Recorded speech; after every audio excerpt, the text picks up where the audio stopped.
to the element air, and its negative aspect is the demon or shadow known as Emperor Diaz, whose sigil is here given and whose number is 401. This shadow may be evoked by vibrating the name Emperor Diaz in the key of E. The sigil should be painted in luminous pale yellow or a square ground of emerald flecked with gold. 401 is the number of Azov, which signifies the sum and essence of O, conceived as one. In its negative phase, this essence is conceived as none, and is the void from which manifestation proceeds. Manifestation can proceed only from non-manifestation. This truism should be realized. It is the profoundest truth of the mystical path, and full understanding of it confers the key of ultimate initiation. The nature of this void is also 401, as Ata, the Hebrew word meaning out of. Its root is the Egyptian ut, whence uterus, the gate of outrance. It is out of the womb of the eye, via Kether, that manifestation issues. The sigil of Emperor Diaz exhibits a gaping mouth, typical of the uterus, which utters the word. The word is the hidden light, the symbol of which is the whirling cross or swastika. It is identical with the letter A, or Aleph.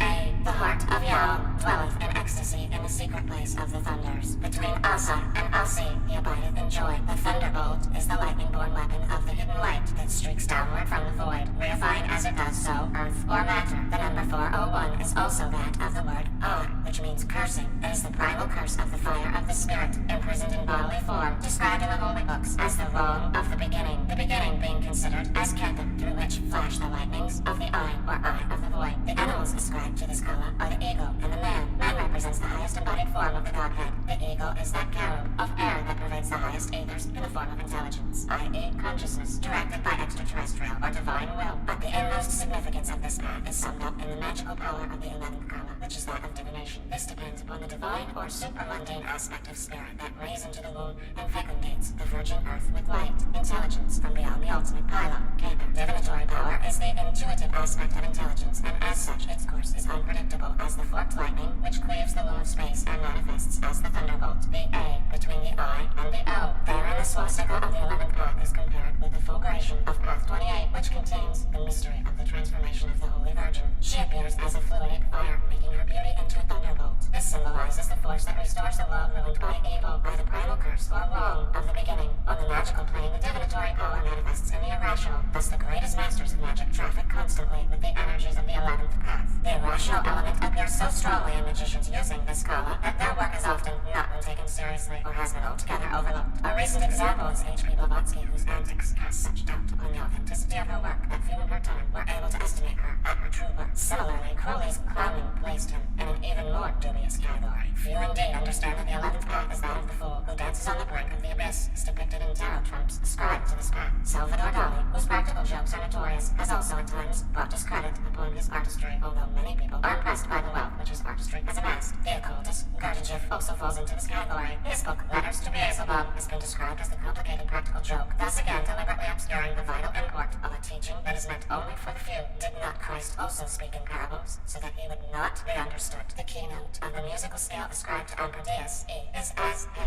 the letter of the womb of the Virgin impregnated by the fool. In accordance therewith, the river of the underworld ascribed to the 11th kala is Acharon, which receives spirits as the womb receives the creative lightning. The archdevil of this path is Satan himself, lord of the powers of the air, Aleph, through which the thunderbolt streaks. 11 is the number ascribed to the power zone, Da'at, within the abyss. The color attributed to Da'at is lavender or pure violet, which typifies the color beyond space that vibrates in unison with the color activated by the evocation of Emperor Diaz. It is the color of the madman, he that is without the range of normal intelligence. The negation of reason that typifies his state of consciousness is consonant with the positive side of this path, which is ascribed to that part of the soul known as the Ruach, or reason. More correctly, the Ruach is the breath of spirit, the whirling seed that impregnates the virgin space and brings to birth innumerable worlds. The bodily organ corresponding to this symbolism is the nose, the organ of breath and the vehicle of the olfactory sense. This attribution helps to explain the Olid phenomena connected with satanic operations. The stench of the incense employed in medieval rites was the gross and outer veil of the interior spiritual fact. Hence, one of the magical weapons associated with this kala is the fan, which disperses the fetid vapors that envelop the magician as he evokes the demon of this kala. But the prime instrument is the danger of air, that is to say the weapon that ruptures the hymen of the virgin ether, represented by the black egg of spirit, and exhibits the awful deity beyond the rim of the universe. He who sits at the center of all, the mad god celebrated by Lovecraft under the name of Nyarlathotep, the god surrounded by idiot flute players. The flute is the pipe of Pan, and he who lifts this veil and peers beyond is bereft of reason and of sense. In other words, he sees the truth of things in its naked brilliance, and he realizes that that again is but a veil of the primal sacrament, attainable only by the supreme formula of annihilation, for this is the ultimate path, which leads via Kether to the great inane, or Ein, 11, being the general number of magic or energy tending to change. The 11th path represents particularly the path of reversal and the point of turning back from the hither to the outer side of the tree. The disease typical of the 11th path is the flux, which in magical terms is expressed as unbalanced or untimely discharges of lunar energy. It is therefore the color of the black moon blood. It warns of a leakage of vital fluid, which on overflowing forms a residue of unbalanced magical energy. This breeds phantoms that appear in the form of sylphs, elementals associated with air or aether. Like the fairies and sprites of children's tales, they are more often than not depicted as diaphanous and beguiling creatures. But in the aspect in which they manifest on the negative side of the tree, they haunt the awful chasms of inner space, where they appear in semblances of uttermost horror, which obsess the magician sometimes, driving him literally out of his mind.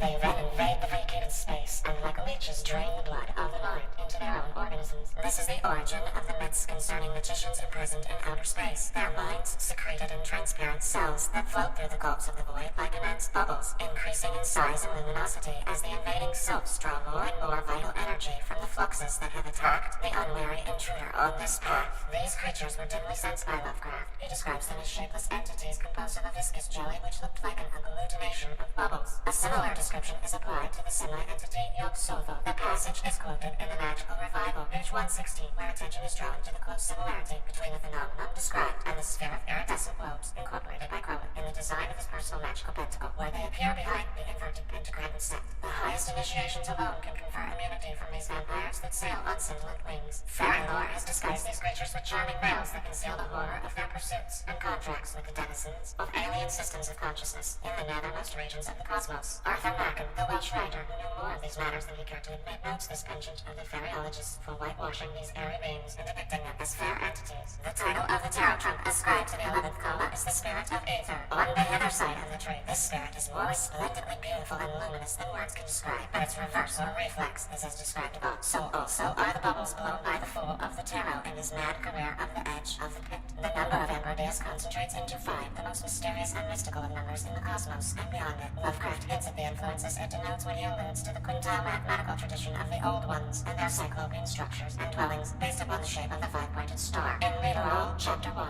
line 60, Nui describes her symbol as the 5-pointed star, with a circle in the middle, and the circle is red. My color is black to the blind. All these ideas pertain to the 11th path. The red circle is the black moon or moon of blood. The 5 points or star rays are the vaginal vibrations of the female during the 5-day flood. The 5-pointed star is also the glyph of the transcosmic Old Ones, and the egg of spirit is black to the blind, or those whose spiritual eyes are not open and who are, therefore, like the virgin who later assumes the form of fluid fire as the thunderbolt. The African concept of Afefe is attributed to the 11th column. Afefe is the wind, and it is precisely here in the most primal symbolism known that we discover the identity of the serpent as a symbol of creative potency, the ruach, or spirit. Afefe became the Apep, or Apep, snake of the draconian mysteries in Egypt. The Afefe Apophis is also the origin of the Fanir worm, or Norse myth, and as Massey has shown, a modern derivative is our word puff, to blow out, in the sense of becoming big, swollen, tumescent, or pregnant. The African Afefe therefore reveals the bellying, or billowing, force of the wind that is the gust, or ghost, which became, in a later recension of the mysteries, the Holy Ghost that impregnates the Virgin in the form of the dove, the typical bird of the air. This is further corroborated by the fact that the genius of the wind, of which Afefe is the messenger, dwells in the grand temple of Legba, the African phallic deity, and that the later cults was equated with evil, owing to his connection with the mysteries of sex. The letter A in the formula, Yao, is identical with Apophis, and is the field of operation in which the magical energies of the I and the O, the phallus, and the case, polarize and perform their creative function.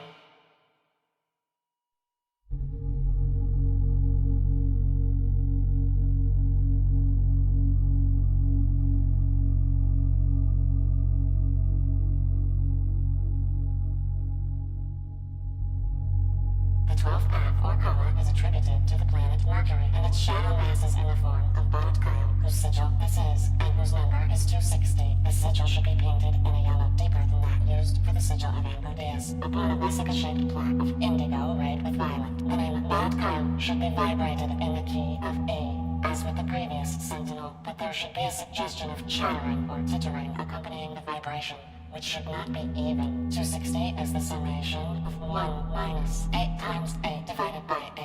8 being number of Mercury as a cosmic power zone. 260 is the number of Tyrio, the intelligence of Mercury. So we shall expect to find a very precise reflection and inversion of this entity in the depths of the abyss, where the path becomes a tunnel, transmitting infernal influences. And this we do, in fact, find. For 260 is also the number of Tamira, the concealed or hidden, and of Kamir, a priest, not of the light, but of the dark. For Kamir means blackness, its root being the Egyptian Kam, black. Yet although the 12th path is that of the magician or magus, the black or hidden priest should not be identified with the black magician, but with the black brother. This is the kala of the sorcerers, the Munin, also equal to 260, who transmit the light direct from beyond Qlipoth to Saturn via the formula of duality. Duality is expressed zoomorphically by the twin serpents, Od and Ob, and by the ape, the shadow of the magus, who, according to tradition, distorts and perverts the word of the magus, thus making a mockery of his work, as do the Black Brothers with their formula of duality.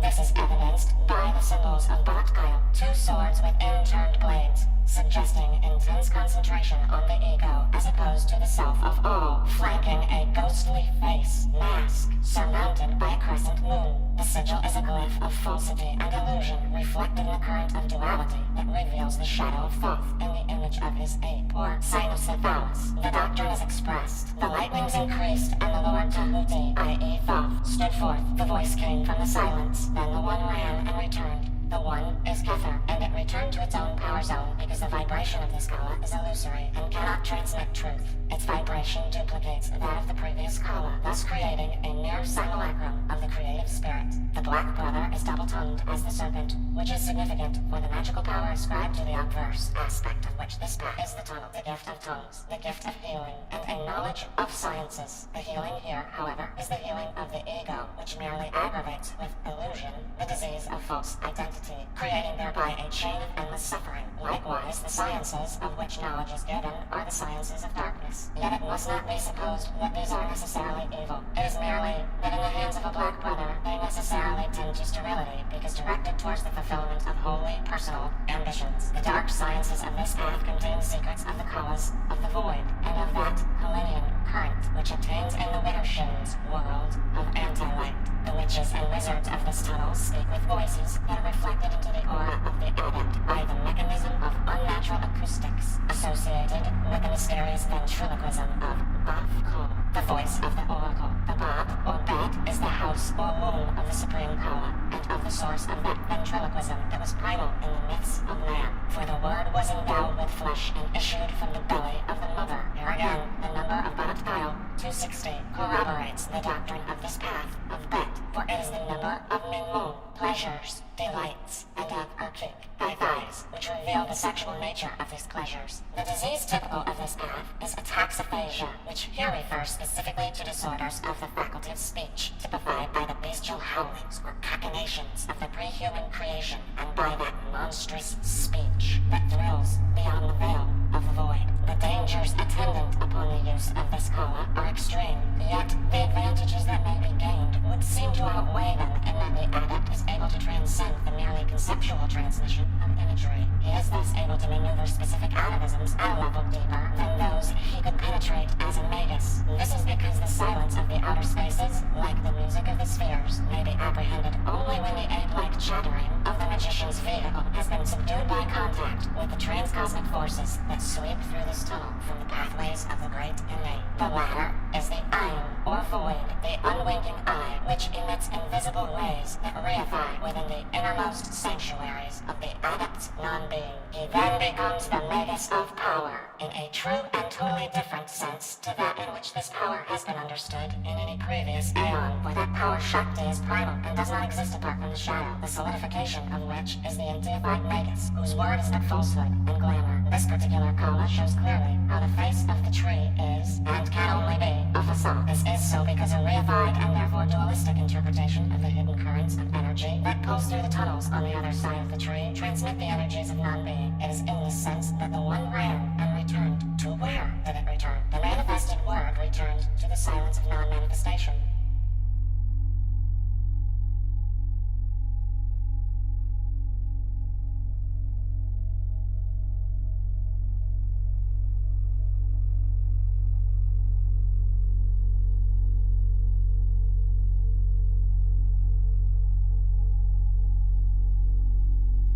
13th path is charged with the lunar kala. The name of the shadow guardian is Gargophius, which should be vibrated or howled in regular repetitions in the key of G sharp. Her sigil should be painted in silver on a black circle. Her number is 393, a number of supreme importance in the draconian cult in its thelemic phase. The number 393 contains the numbers 39 thrice times 13, the number of this tunnel, and 93 thrice times 31, the number of all, God, and of law, not. The obverse path is concerned with all, while the tunnel here treated is concerned with law. Furthermore, 3 plus 9 plus 3 equals 15 equals up to 15, the devil, and 393 is thrice 131, the number of Pan and of Samael, the pivot or center of the zodiacal Qlipoth, whose wife is the elder Lilith, the lady of the night, or not, the great negative. 393 is also the number of Sephek, the concubine or consort of Thoth. Sephek means the number 7. She is therefore an image of Typhon. According to Gerald Massey, Sephek is a survival of Kefek or Kepish, of the 7 stars, once worshipped at Ombos, the living word. By the later solar cult, she was abhorred as the Greek harlot. The word Kepish means literally the hinder thigh, a symbol of the vagina, which is itself an image of the primeval Typhon, the mother of Set. She typified the first parent known at a time when the role of the male in procreation was unsuspected. Because she had no consort, she was considered to be a goddess without a god, and her son, Set, being fatherless, was also godless, and was therefore the first devil, the prototype of the Satan of later legends. One of the totems of Typhon was the dove. This was continued by the solar cults, where it typified the male bearer of the Ruach, or creative spirit, attributed to the element air. The dove depicted on the Great Seal of the Ordo Templi Orientis is the Typhonian bird of blood, and it can be shown by gematria that the emblems contained in that seal are kabbalistically equivalent to the number 393. The all-enclosing vesica is the Venusian door, Dalit, which is the number 4. The eye in the triangle or pyramid of spirit is 370. The dove, Holy Ghost, Geist, or Ghost, denotes the element air, and the letter of, the grail or chalice into which the dove dives, is represented by the letter Hek, 8, and the yod within it, the secret seed, or binu, at the heart of the yantra, is 10. The total numeration is thus 393. Further, 393 is the number of Osik, the name of the great old one, whose influence is transmitted by the head of the outer of the OTO, Kenneth Grant. The missing or hidden 4 is the Venusian circle at the heart of the sigil of Osik. In this sigil, the goddess is concealed because she abides above the abyss on the path joining Hokmah and Binah. The integers 393, 393, total 15, 1 plus 5 equals 6, the number of the sun. The integers 3 times 9 times 3 multiplied to 81 equals 9. 393 multiplied by itself produces the number 154,449. Notice the persistence of the number 15, which is attributed to Baphomet, the devil, and therefore to the god Set. The number 444 is that of the brazen serpent, meaning frog, from the Egyptian Keperta, the frog-headed god of the earth. Asterisk symbolically, 393 is Saturn, Luna, Saturn, the moon watered on either side by the god Set. A remarkable property of the number 393 is that it reduces to unity. 3 into 9 is 3, 3 into 3 is 1, which is 13, unity. Applying the full formula of the pentagram to 393, the key number of the great work is obtained. 393 plus 25 equals 480. 393 is less 666 by 273, which is the number of Avar, Awar Muz, the hidden light, and of Aben Mashul Hebel, the stone which the builders rejected. Also of Arbo, meaning 4, in this case the hidden light of the door, Dalit, at the heart of the sigil of Osik. 393 is less 718 by 325, which is the mystic number of Mars, the planetary vehicle of Ra or Kuit, and of the virgin or damsel equating with the goddess Kali in her lunar aspect. The sigil of Gargophius shows an upright sword with an eye each side of the blade set over an egg and crescent. The sword is typical of the woman as the first cutter in two. The haunch or thigh constellation of sickle shape was the celestial symbol of Typhon, which in terrestrial terms is the vagina of the woman that divides and becomes two, the split or bifurcating one. The 2 eyes represent the dual lunation celestially, and the 2 phases of the feminine cycle with the emphasis on the periodic eclipse. The egg is 3/4 full, which indicates the 9 months of gestation, the dry phase immediately preceding the deluge, characterized by the outgush of the amniotic fluid. This aspect of the formula is latent in the egg and does not manifest until the 15th half. The number of the mother, the animal sacred to the Scala, is the stork, traditionally associated with childbirth, the dog companion of the virgin huntress, Artemis, in her lunar phase. The camel is the chief totem of this path, for it traverses the desert of the abyss. It is the traditional ark, or ship of the desert. Its humps contain the vital fluid of life that sustains the adept during his crossing. The 13th path is thus the path of the virgin, who contains within herself the unawakened potential of the wife who is ascribed to the next path. The position of these 2 paths, 13 and 14, constitutes the sign of the cross. The abyss is the place of crossing over from the world of appearance, phenomenon, represented by the obverse of the tree, to that of disappearance,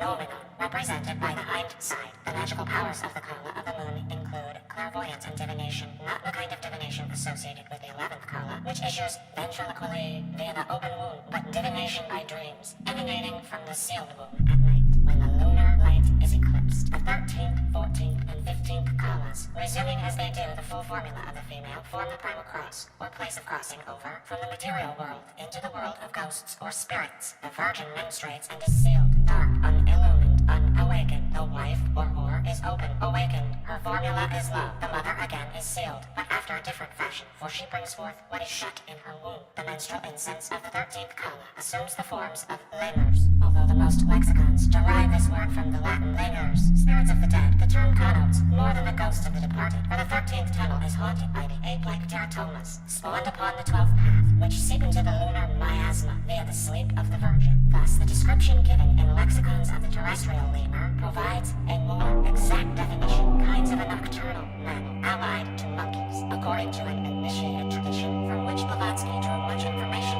The atavisms of Lemuria swarm upon this path in monstrous shapes reminiscent of yet vastly more hideous than the natural lemur. Lovecraft hinted at them more than once, and the idea of them prompted him to observe that there is about certain outlines the entities and power of symbolism and suggestion which acts frightfully on a sensitive thinker's perspective and whispers terrible hints of obscure cosmic relationships and unamenable realities behind the protective illusions of common vision. The unnameable realities are denizens of the tunnels of set which swarm with shells and shadows of things that have not yet been identified, but which tend to become their self stresses in the ether, are the mirrored yet unmanifest latencies of the magician himself. The fluid plasma of the astral light that permeates the tunnels is alive with potential that becomes manifest only when it comes to the surface of the tree, splits into myriad forms, and swarms through the black hole in space represented by Da'at, the gateway to the abyss. The manifestation of the non-manifest is affected, magically speaking, via the lunar current, which characterizes the high priestess of the Scala in her virginal unawakened or dreaming phase. The verse in the grimoire applicable to the Scala reads, "Now hath Nuit veiled herself that she may open the gate of her sister. Not two women, but one only is implied by the statement. Nuit veils herself in sleep, i.e., she becomes virginal, menstruous, in order to open the gate of her sister, the gate of dreams. In a naturalistic sense, the veil is the clothing assumed by primitive woman at the onset of puberty. In a physiological sense, it is the unruptured hymen. The Nuit opens the gate, she veils herself, and is therefore able to divine by dreams, seen in the mirror of magical sleep or trance. This is the sense in which virginity, or the state of sleeping, is here intended. In yet another sense, the opening of the gate refers to the gate of the mother of Path 15, wherein the unmanifest is made manifest as the birth of the child through the gateway of matter. But this is a latter formula and belongs properly below the abyss, whereas the gate here intended is the gate of the abyss itself. The disease typical of this path is not surprisingly subsumed under the general label menstrual disorders, but it should be understood that whereas this disease is applicable to the path 13, the corresponding disorders obtaining in the tunnel beneath the path comport disorders of the lunar current itself, and the consequent spawning of the myriad horrors. This is substantiated by the magical weapon of the path, the bow and arrow. In the tarot trump attributed to the Scala, the high priestess is shown with the bow and arrow across her thighs. The bow is also a glyph of the rainbow, which has a direct mystical connection with the lunar formula. The symbolism of the bow as the emblem of Sothos, the star of Set, and of the rainbow has been treated in detail in the 7th chapter of Aleister Crowley and the Hidden God. Here it is necessary merely to note that in ancient Hebrew, the name of the rainbow, Keshet or Kashat, is a Kabbalistic synonym of Kadosh, a method of sexual magic involving the use of the lunar current. The specific magical formula of Kala 13 is Alim, the number of which 81 is the number of witchcraft presided over by Hecate, the frog-headed goddess. It is necessary to guard against interpreting the term witchcraft in its usually accepted sense, which does not pertain to these higher levels of the tree. The real meaning of witchcraft is to be sought in the image of the frog, which has a secret significance for initiates that is far closer to the concept of Lovecraft's Batrachian fantasies than is the puerile assessment of the subject by medieval churchmen, witch hunters, and present-day revivalists. The frog, Hecate, was an early symbol of the transformer from aquatic to terrestrial life. It was chosen by the initiates of the Draconian mysteries as a symbol of that which transformed in the waters of the abyss and came upon dry land. In other words, it was a glyph of the invader from the waters of space, from the outer side of the tree. Furthermore, the frog's curious leaping suggested the formula whereby certain paths of the tree could be crossed or vaulted by adepts of the other side. In Egypt, the transformer was incorporated in the Hekau, the mighty one of enchantments, which was the prototype of the magical wand whereby the priest opened the mouth of the dead and transformed the mummy into a living spirit. Thus, the dead, this side of the tree, became the Ku, or living spirits, the other side. The name Hecate means 100, which is the number of Kof.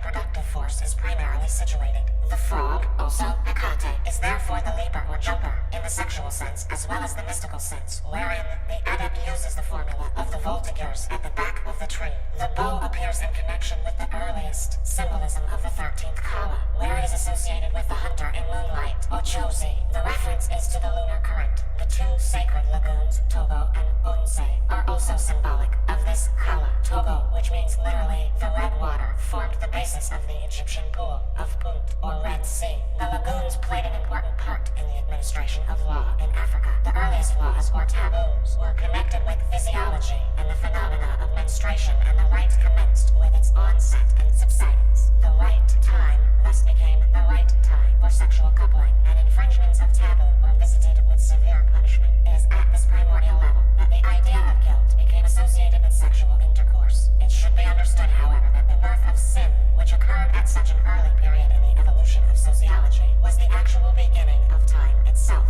in the sense that menstruation was one of the first signs of a period or cycle of time noted by primitive man, the earliest probably being light and dark, day and night. It was after these observations, not before, that the division of the year into periods became increasingly more detailed and complex. The recurrence of physiological phenomena was primary, and it drew man's attention to the recurrence of celestial phenomena. Firstly, the stellar appearances and disappearances, risings and settings, then the lunar phases, and finally the solar cycle, when time became fully evolved, and the year as we know it was calculated. Prior to the earliest observation of physiological phenomena, that is when time was not known, much less registered, chaos reigned. But inevitably, the forces of chaos were drawn into the vortex of time, and mythology contains accounts of the conflicts that raged between the giants of the abyss, which occurred outside time, and which had elemental types as their vehicles, such as wind, rain, earthquake, thunder, and lightning, and the new types that were established in the form of stellar, lunar, and finally solar deities. The latter were the chronotypes, the gods of time, or chronology. All these were anthropomorphized and became the various gods and goddesses that were finally attributed to the planets, which were considered as the vehicles of their powers. Hence, the first 10 paths of the tree are attributed to Earth, Luna, Mercury, Venus, Sol, Jupiter, Mars, Uranus, Neptune, Pluto. The 13th Kala is thus essentially and very peculiarly the Kala of Kali, time, and of Chronos, and the chronotypes.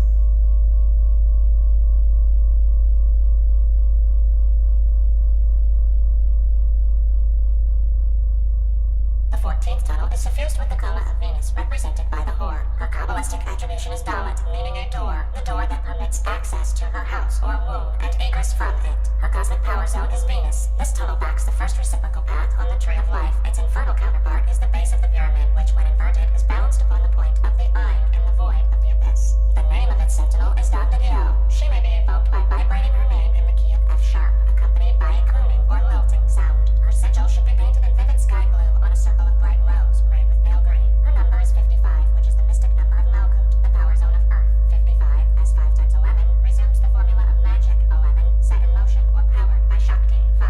It is also the number of silence, which is the formula of woman, Shakti, when she becomes pregnant with the child of light produced by the next Kala. The word im, to swell, is indicative of this condition, and im, a metathesis of im, means to conceive, to have sexual intercourse, and to create. 55 is also the number of the bride, the daughter-in-law, which suggests the cosmic bride Malkut, the daughter of Yud-He-Vohe, she that is the final term, He, of manifestation. The daughter is the symbol of imminent return of the incipient reversion of manifestation to its primal state of non-manifestation of being, re-becoming non-being. In the present Aeon, the son is the child, but in the coming Aeon of Ma'at, the child will be the daughter, for at the end of that Aeon, Malkut will once more return to its sleep of dissolution, Pralaya, prior to a new manifestation. The idea of matter coming to an end recalls the statement in Liber Al, chapter 1, line 66. The manifestation of Nuit is at an end. The title of the Atu of this path is the daughter of the mighty ones. The theme is repeated by the word Mut, a form of Ma'at, which also adds to 55 and which signifies to shake, waver, totter, fail, decay, die. It derives from the Egyptian word Mut, meaning to end, to die. The sigil of Dagdagio shows the letter Dalit reversed and in the form of a gallows, from which hangs an inverted triangle above the letters Od. Od is the magic light. The triangle is the inverted pyramid set in the abyss, with its apex in the void, Ein, when this reciprocal tunnel is reflected into the gulfs beyond Kether. The implication is that the pyramid is the magic light or fire snake suspended from a gallows in the form of the woman of night, i.e. Lilith, the whore, whose vagina, Dalit, door, is here reversed. This peculiarity shows that she is an initiate of the highest sexual mysteries and that she possesses the special mark, the retromingent vulva of a scarlet woman. Her totems are the dove, the Typhonian bird, the sparrow, and the sow, in a holograph note in his personal copy of Liber 777.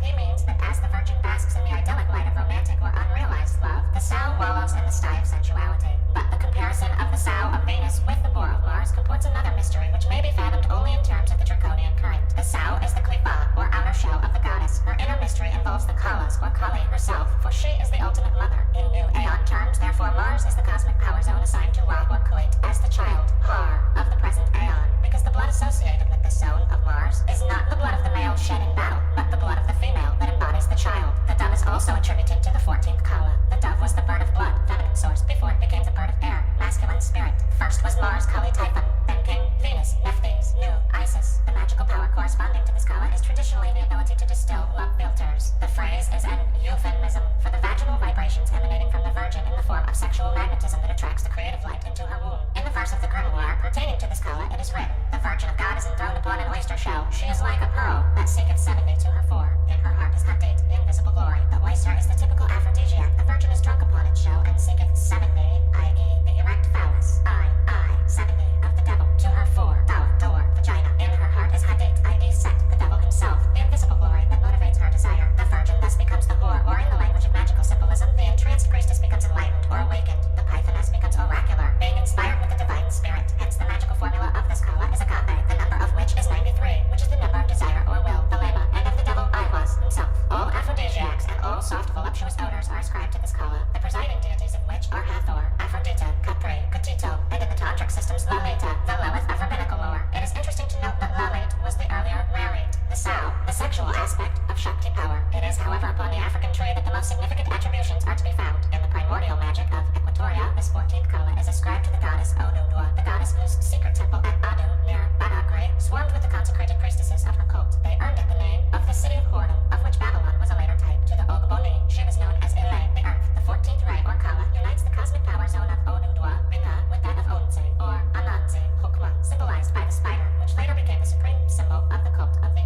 Obia. These two power zones are the field of activity of the Obia and the Wanga, the work of the wand and the work of the sword. The symbolism of this verse, from Liber O, has been explained at some length in Aleister Crowley and the Hidden God. Here it is necessary to draw attention to the symmetry of the spider's web. In the tunnel underlying the 14th path, the web is not structured upon a plane surface, but occupies various planes, so that, from the point of view of an observer working upon this path, the crisscross filaments produce a crazy geometry. From within the tunnel and viewed from behind the tree, however, the web is seen to form with infinitely tenuous threads of gossamer light, the curious apertures of darkness that admit to gulfs of space between the back and front of the tree. At the midmost depth of this tunnel, the primal magical spell was cast, and the first of all magical circles, webs, was formed. It is here that the snake and the spider meet in one symbol. The snake is Ob, the lunar current, from which Onse weaves his web. Circ, symbolized by the scorpion, thus unites the spider and the serpent in one glyph. The work of the wand and the work of the sword are identical. Their fusion is the work of the Obia and the Wanga, which is accomplished via the 14th Kala. The word Od, which appears in the sigil of Dabbidio, is the magical light which flows from the yoni of Onudwa. In this tunnel of Onudwa, therefore, this appears as the pyramid. It is the triangle yoni, in a further dimension and surrounded by the web of filaments, or by the ring of fire, with which the spider and the scorpion are respectively associated. In his magical record, Crowley speaks of the tunnels of caverns of fire through which he was guided by a spirit fox during his higher initiations. The fox, or jackal, as already shown, is a zootype of Shugo, the god form of Shaitan, Iwas. Its complement is the amorphous entity Koronzo,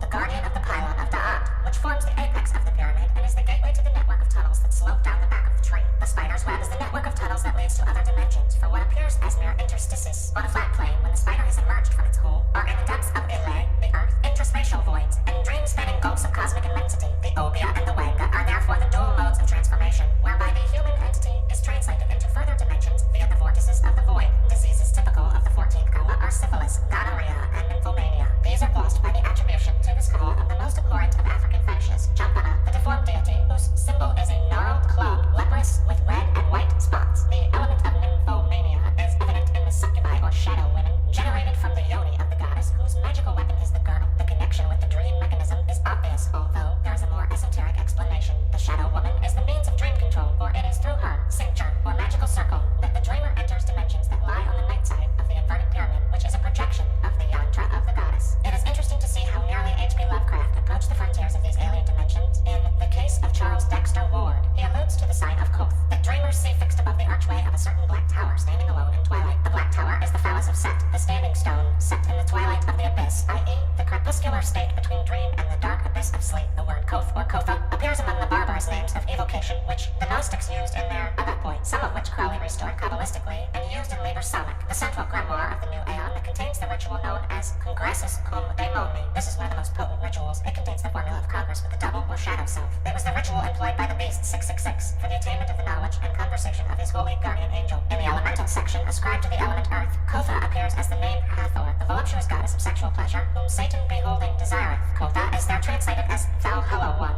the final being evocative. Koth, therefore, signifies the hollow one, the tunnel that is symbolized by the vagina of the female, which emits the tenuous plasma responsive to the slightest impress of the magically directed will. Concerning this elemental section of the grimoire, Crowley observes that the conception is of earth, glowing, inhabited by a solar phallic hippopotamus of the venereal nature. The word Kuth, a form of Koth, meaning the beast of the reeds, has the number 414, which is that of the limitless light, Ein Sof Hour, one of the triple veils of the void beyond Kether. It is also the number of Aza, the supreme secretion or kala, that dissolves all molecular structure with its infinitely corroding light. Lovecraft has conceptualized this notion in terms of his own scientific materialism as Azathoth, the blind and idiot chaos at the center of infinity. In Crowley's system, Hadith is chaos at the heart of infinity. Nuit, the name Azathoth is composed of two distinct concepts, Aza and Thoth. According to W. Henning, Az is the evil mother of all demons coupled with Thoth, one of whose types is the dog-headed ape or cynocephalus. She resumes the feminine side of the guardian of the abyss, where the identity Thoth, Ta'at, has been demonstrated. Azoth comprises the initial and final letters of the alphabets of three ancient languages, Aleph, Tau, Alpha and Omega in Greek, and A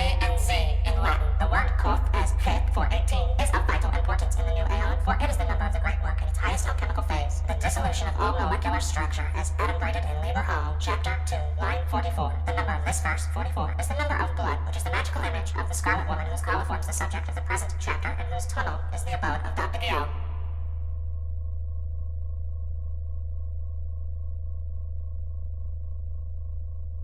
The 15th tunnel is illumined by the kala of the star, known in the Book of Thoth as the daughter of the firmament, the dweller between the waters. She is also the mother aspect of kala 13, the virgin, and of kala 14, the whore. The letter assigned to both mother and daughter is He, the number 5, and the pentagram is her seal. The two waters are respectively the blood of the virgin daughter and the milk of the mother. The guardian of this pylon is Hemethterith, who may be evoked by vibrating her name in the key of A sharp, whisperingly, almost inaudibly. Her number is 1054, which is that of the Greek word naus, meaning a ship or ark, also the navel, and hence the womb. Her sigil should be inscribed in lurid red on a glowing red inverted triangle. It suggests a face above three equal armed crosses, arranging in the form of a descending triangle, with two serpentine forms dividing the crosses. The relevant verse reads, Now riseth Rahor Kuit, and dominion is established in the star of flame. Hence the attribution to this kala of the coconut. This is a reference to the child Horus manifesting in the form of Rahor Kuit as the son of the mother. The animal sacred to this kala is the peacock, one of the sacred symbols of the Yazidi, who worship Shaitan under this form. The peacock is also the Vahana of Kartikeya, the Hindu Mars, born of the element fire. In alchemical terms, the 15th kala is that of sulfur purified by fire. In other words, the mother is redeemed by the birth of the sun. Note that path 15 links Hukma, the sphere of the Magus, with Tiferet,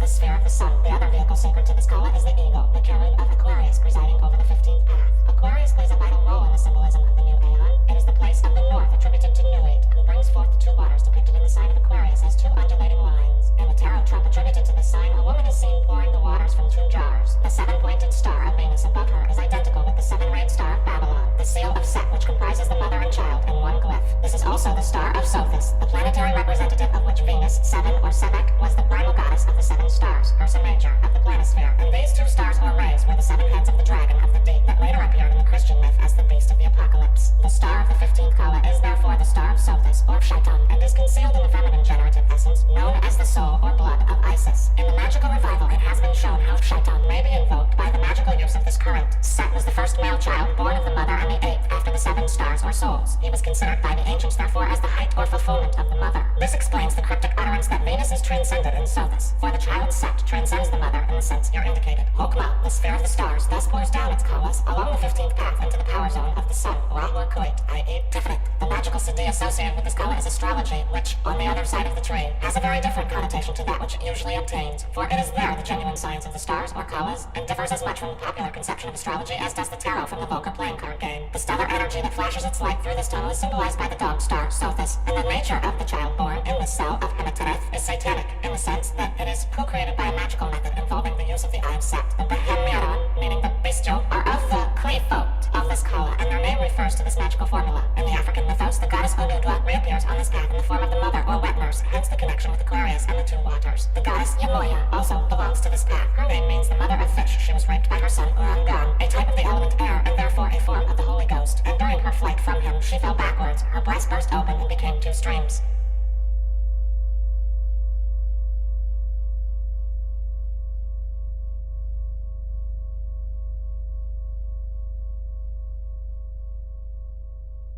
sixteenth path transmits the influence of the Hierophant, and its tunnel is sentineled by the demon Orient, who is evoked by vibrating his name in the key of C sharp. The name should be roared, or more properly bellowed. His sigil should be inscribed in lines of flame on a brown triangle. It shows a seven-armed figure. The upper four arms terminate in yods, the lower three in crosses. The seven-armed figure is a glyph of the Tree of Life. It has relevance to the worlds below the abyss. The seven also refers to the original light in heaven, represented by the stars of Ursa Major. This interpretation is confirmed by the fact that 395, the number of Orions, is also that of Ishimim, the heavens. The seven arms, the four yods, the three crosses make a total of 59, you know? 7 plus 40 plus 12. And this number furnishes a wealth of clues relevant to the meaning of this sigil. According to the Kabbalah Denadata, 59 is Achim, meaning brethren. It refers particularly to Samael, who is stationed in the midst of the zodiacal Qlipoth, accompanied by his Shakti, the elder Lilith. She guards the southeast corner, and her companions are the serpent and the man. The serpent is a glyph of menstruation, and 59 as Nidud means precisely this. It derives from the Egyptian word nati, meaning being, existence, negative, broth,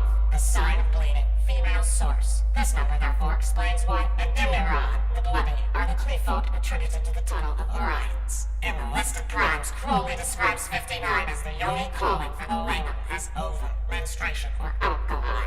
Furthermore, 59 signifies tail, or extremities. The name Orion suggests Orions, who as Atlas supported the universe on his shoulders. The ideal support or bearing is borne out by the general symbolism associated with this kala, which endows the adept with the magical siddhi of physical strength. The magical instrument ascribed to the 16th path is the seat, throne, or altar, which are curiously feminine symbols for a kala associated with the Hierophant, until it is remembered that in the new aeon, the Lord initiating, i.e. the Hierophant, is the god Set, who is identical with his mother Typhon, and therefore the continuation. This vitally important fact was pointed out by Frater Acha, as has been shown of her kala, 15. She is in fact the goddess 15, a name given to the woman fulfilled, whose symbol, the full moon, occurred on the 15th day. The 16th kala was therefore her child, i.e. Set, and Set Typhon under a single image was typified by the dog star Sophis. According to Wilkinson, Set Typhon was known as the Giant, and his symbolism equates it with the pre-Aval Nephilim. The name of the seat in Egyptian is Hesh, or Isis. The throne bears the god, as the woman bears the child, as the altar bears the priest. The part of the body associated with the 16th kala is the shoulder, a euphemism for that which bears or supports the world, i.e. the mother. Hence the association with Atlas, Orions, who bears the world on his shoulders. Orions, or Orions, as the name implies, is also attributable to the Orient, the place of the rising sun, or solar phallic power. This phenomenon, both in its cosmic celestial and in its microcosmic biological aspect, lies behind the name of the Ordo Templi Orientis, or OTO, which being interpreted means the order of the temple of the exalted or risen phallus. The verse relating to this path declares, also is the star of flame, i.e. the phallus exalted, bringing benediction to the universe. A glance at the column of Liber 777 shows that Orions is attributed to the 11th column, which is ruled by air and whose tunnel is presided over by Satan, prince of the powers of the air. The number corresponding to the astral dimension of this color is 45, the number of Adamu, or man. He is one of the entities accompanying Lilith in the spaces between the south and southeast cardinal points of the zodiacal Qlipoth, at the center of which is the evil angel Samael. The number of Samael is 131, which is the number of Pan and of Mako, the son of Typhon. Within the inverted dimensions of these spaces stands the throne of Samael. Before this stands the altar on which is stretched the nocturnal Lilith, mother of abortions, another reference to the Nephilim.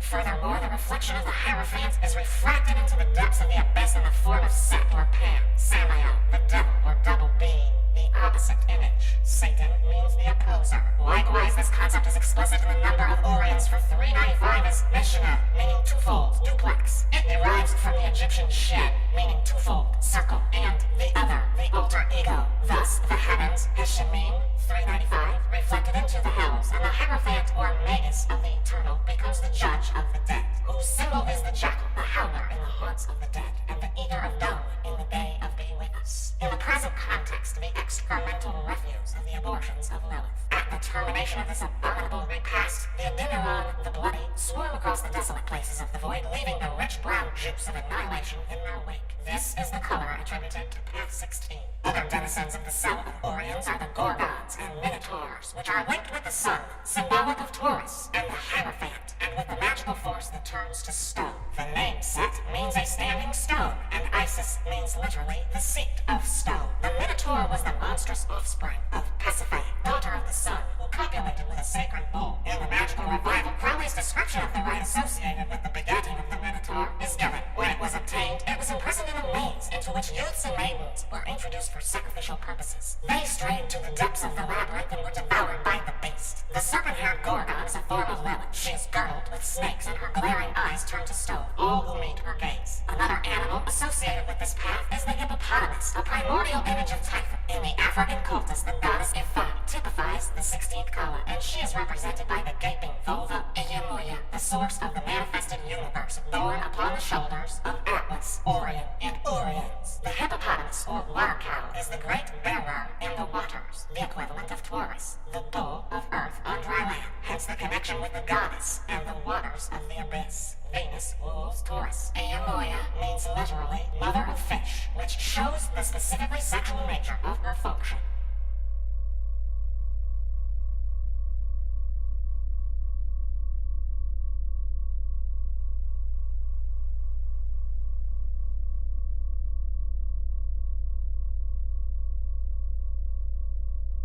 The 17th path transmits the influence of the lovers. Its tunnel is sentineled by some radio, who is evoked by vibrating his name in the key of D. The sound should be accompanied by a hoarse cachinnation. His sigil should be painted in a tint approximating new leather yellow upon a vesica of mauve. His number is 292, that of the raven, the blackbird of Set. Also, the evening, at sunset, the raven commences its predatory flight. A metathesis signifying gold, the metal associated with the twins Set Horus. Set's totem being the blackbird and that of Horus, the golden falcon. The earlier twins, however, were Set and Anubis, the golden jackal, who, with his dark shade, haunted the desert and mummies, the astral shells left by those who had made the crossing and transcended the abyss. The sigil of Zamradayo is composed of a lunar crescent pierced by an arrow shot from a bow, both ends of which terminate in the letter G. The transfixed moon is the crucified flesh. The crucified are those who have made the crossing of the abyss. The letter G, Gimel, signifies the camel, the ship of the desert, the vehicle by which the crossing is achieved. It is the letter of the high priestess. This tunnel concentrates the influence of Set via the black power zone, Binah, that receives its light from the stellar sphere, Hukma, and rays it downward through the abyss. The 17th Kala is thus strongly charged with the atmosphere of Da'at and of death, both of which have close affinity with the lovers. The number 292 is also that of Hulzar, which, as suggested in cults of the shadow, is probably connected with the name Horonza, a corrupt form of it. The symbol of Hulzar resembles the astrological sign of Neptune, and according to Blavatsky, Hulzar is called Neptune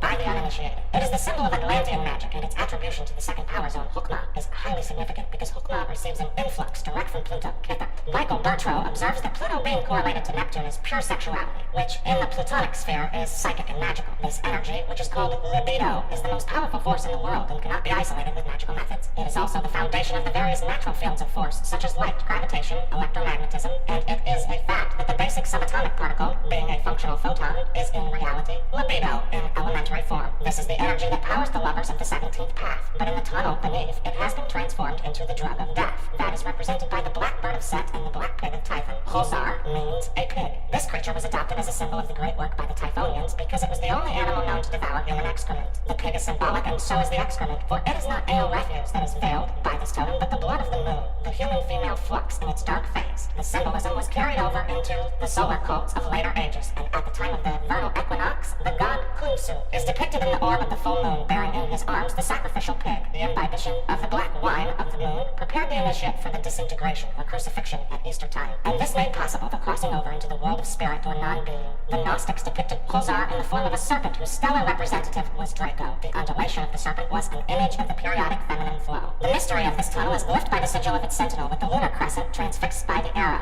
As Massey has shown, the first bow was drawn by the Genitrix, and it came full circle in the cycle of gestation, hence the bow of Neith and the arrow of the goddess Seti. In Zamradayo's sigil, the moon is young and has not yet attained the fullness of gestation, which occurs after the lovers have emerged from the city of the pyramids, Binah, into the desert of Set. The relevant relevant verse reads, here then beneath the winged Eros is youth, delighting in the one and the other. He is Asa, Osiris, between Asi, Isis, Nephthys. Osiris is the mummy, the dead one who is reborn in the spirit world, having been conceived by Isis and brought to birth by Nephthys. The magical city of this Kala is understandably bilocation, here symbolized by the mummy, Osiris, and the risen youth, Asi. This dual deity sometimes appears as the brothers and sometimes as the lovers. It is from this tunnel that dark forces emerge and seep from the abysses of non-being, permeating the power zones of manifestation with the shadows of their absence. This doubling or dappling with light and shade is typified by the symbolic hybrids such as the magpie, the penguin, the piebald, the parrot, the zebra, in fact all dappled and chameleon-like creatures that have the apparent power of transformation. The order of Qlipoth ascribed to this realm is the Salalimeran, the Changers. The supreme totem of this tunnel is the hyena, and this realm is haunted by votaries of the Buldu, or spectral hyena. Its cult is known to have existed in the Paleolithic age. It brought its totem out of Africa and spread it secretly all over the world. Remains of hyena and various cult objects found suggest that the cult spread even to Britain. It had its astral source in the tunnel beneath the path of the twins, the lovers, and was reflected onto the earth plane at a place in Africa named Kabul-Diloa. The name literally means the shadow, Ka, of the specter or spirit, Loa, of the hyena, Buldu. The magical vibration of the cult was concentrated in the mantra, Buldunjin, a verb meaning I transform myself into a hyena. This was the atavism assumed by the spectral shape that formed itself of the elements of the 17th Kala when the twin powers of love and death were fused into one image. Eros, libido, and death, its Qliphotic reflex, was sucked out of space in the form of this creature by an adept who knew the sacred alignments, and who vibrated the mantra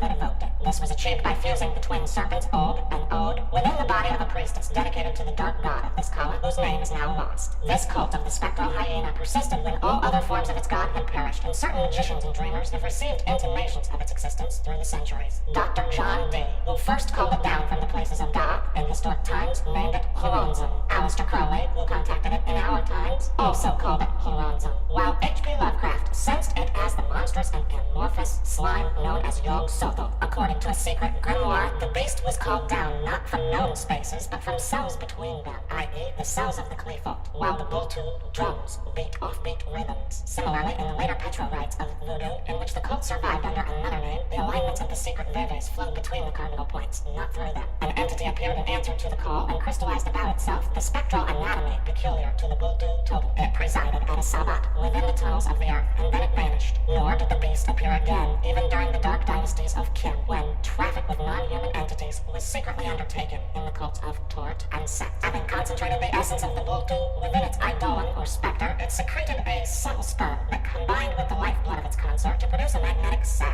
thus sealing the fire of the woman with that of the beast in a single substance. The times being right, and the space marks being established, a violent magical storm raged in the region of Kabul-Diloa, where this monstrous rite was enacted. Ceaseless rains are said to have fallen in places that were rarely rained upon, and violent electrical disturbances in the atmosphere obliterated all traces of the event. During the deluge, constant lightnings flashed, and penetrating to the caverns beneath the earth struck the bride of the beast as she writhed in its embrace. Her body was instantly burnt to a cinder, and a small black stone slipped from her thighs. The two vital oils, fused at incredible heat, produced a talisman of incalculable power. The fire that blent the twin serpents of life, the bestial and the divine, set its seal upon the stone in the shape of a curious device not unlike the sigil of Zamradayel, and a certain secret symbol known to have been used in the times of Atlantis in connection with the worship of Hosar. This mystical carolograph therefore became the sigil of the Buldu, the seal adopted by the cult for succeeding aeons, and it is said to exist at the present time in a secret sanctuary of voodoo known as the Villal Shops. The tunnel of Zamradayel is under the aegis of the forces of Shugo Horonta in their voodoo forms of Baron Samedi and Gidanibo. The Baron represents the Saturnine aspect. Another of his names is Cimetiere, the place of the dead, or of those who make the crossing into non-being. Hence, Baron Samedi is also known as the Knighter Carrefour, or Carfax, master of the crossroads. For at the junction of the four ways, the center of the cross representing the intersection of the plane being by that other dimension we can only name non-being,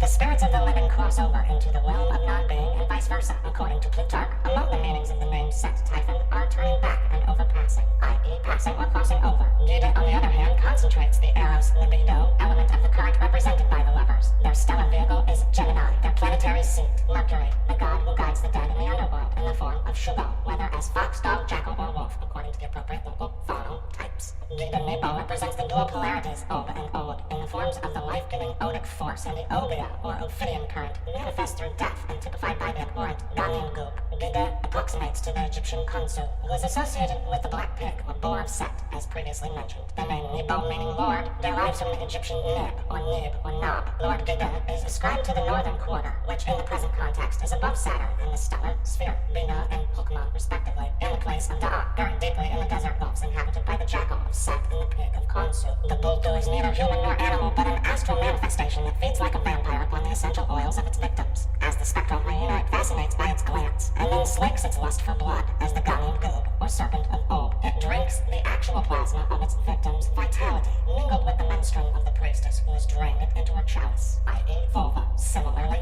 Baron Samadin draws sustenance from his victims in many forms, thus perpetuating a lingering half-life in dimensions outside the range of normal consciousness, but accessible to those who know the sacred alignments, and who know how to vivify the sigil of the Bultu, the sound of whose mantram can open the pylons of Shulo. The dual nature of the symbolism associated with Zamuradayam accords with the nature of the Bultu, which, being of another dimension, is neither flesh nor spectre, white nor black, human nor beast, but a combination of hybrid entities far surpassing in horror those described by the ancients as the products of unnatural congress. In the offbeat rhythms of the Bultu drums, the sensitive ear may detect the mantram of ultimate abomination, the hideous symbol of which resembles the hyena fabled to have sprung from the union of the ravening desert jackal and the lioness of Ethiopia. The hyena is symbolic of all half-lives, all twilight and crepuscular states of consciousness, all crossed breeds, interweaving, coiling, worming their ambiguous images into flesh and branding with the mark of the Bultu, the myriad forms it chooses as its vehicles. Primordial atavisms are unsealed by the beat of the Bultu drums, and if used in connection with the tunnel of Zamuradayam, i.e. after Zamuradayam has been invoked in the key of B, will snare the mind in the dark web of its rhythms. Whether heard from near or far, those that hear it are compelled to attend the Sabbath over which Huronzim presides. This accounts in a phenomenal sense for the ominous appearances and banshees, the legendary beings ascribed to this path in Liber 777. In the earliest African myths, Oro, the Tempest, has affinities with the 17th Kala. On his feast day, he appears in the shape of a monster in human form, with face and lips smeared with blood. He bellows and screams like a fierce wind. The priests celebrate his mass in sacred groves, where, concealed from the eyes of the uninitiated, they simulate his banshee howlings by the rapid twirling of a wooden clapper attached to a string, the primitive bull roarer that appeared later in Egypt as the sistrum in the mysteries of Isis. In the voodoo system, the marasas, or twins, are symbolized by a veve which incorporates the three pillars of the tree of life. In Cults of the Shadow, an illustration of this veve by Michael Bertrou, who has added the crossed baton of the magical Saturn, or Gibe Nebo, so as to produce the model for the pathways of the Voltigeurs, as well as the pathways for the secret schools of voodoo initiation. This is of vital importance, for it demonstrates the points at which the leapers behind the tree traverse the gulfs of space without using the tunnels of Set, thus jumping the interstices as they leave one dimension and enter another. The special color of this path is reddish-gray inclined to mauve. Gray, tinged with a red, suggests the sphere of the stars, Hukma, the cosmic power zone of the Magus associated with Neptune. Suffused with the blood of Isis, Kali Mars, the inclination to mauve or lavender shows the movement of the feminine stellar current in the direction of Da'at. According to Crowley, lavender is attributed to Da'at.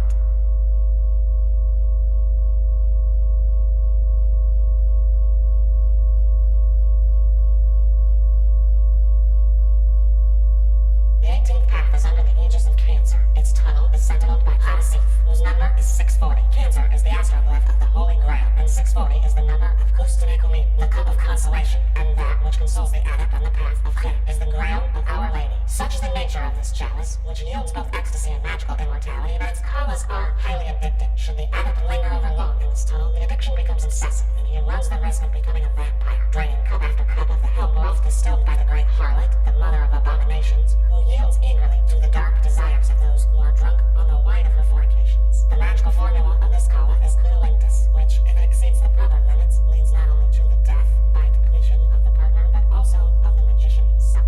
The order of Qlipoth, inhabiting the tunnel of Hadasif, is therefore known as the Shichiwiria, the Black. In the arcana of Thoth, the letter K8 is ascribed to the path 18, and it is significant that the positive reflection of the negative Qlipoth assumes the form of Krishna, the charioteer. Krishna means literally the black one. Apollo, the charioteer, is also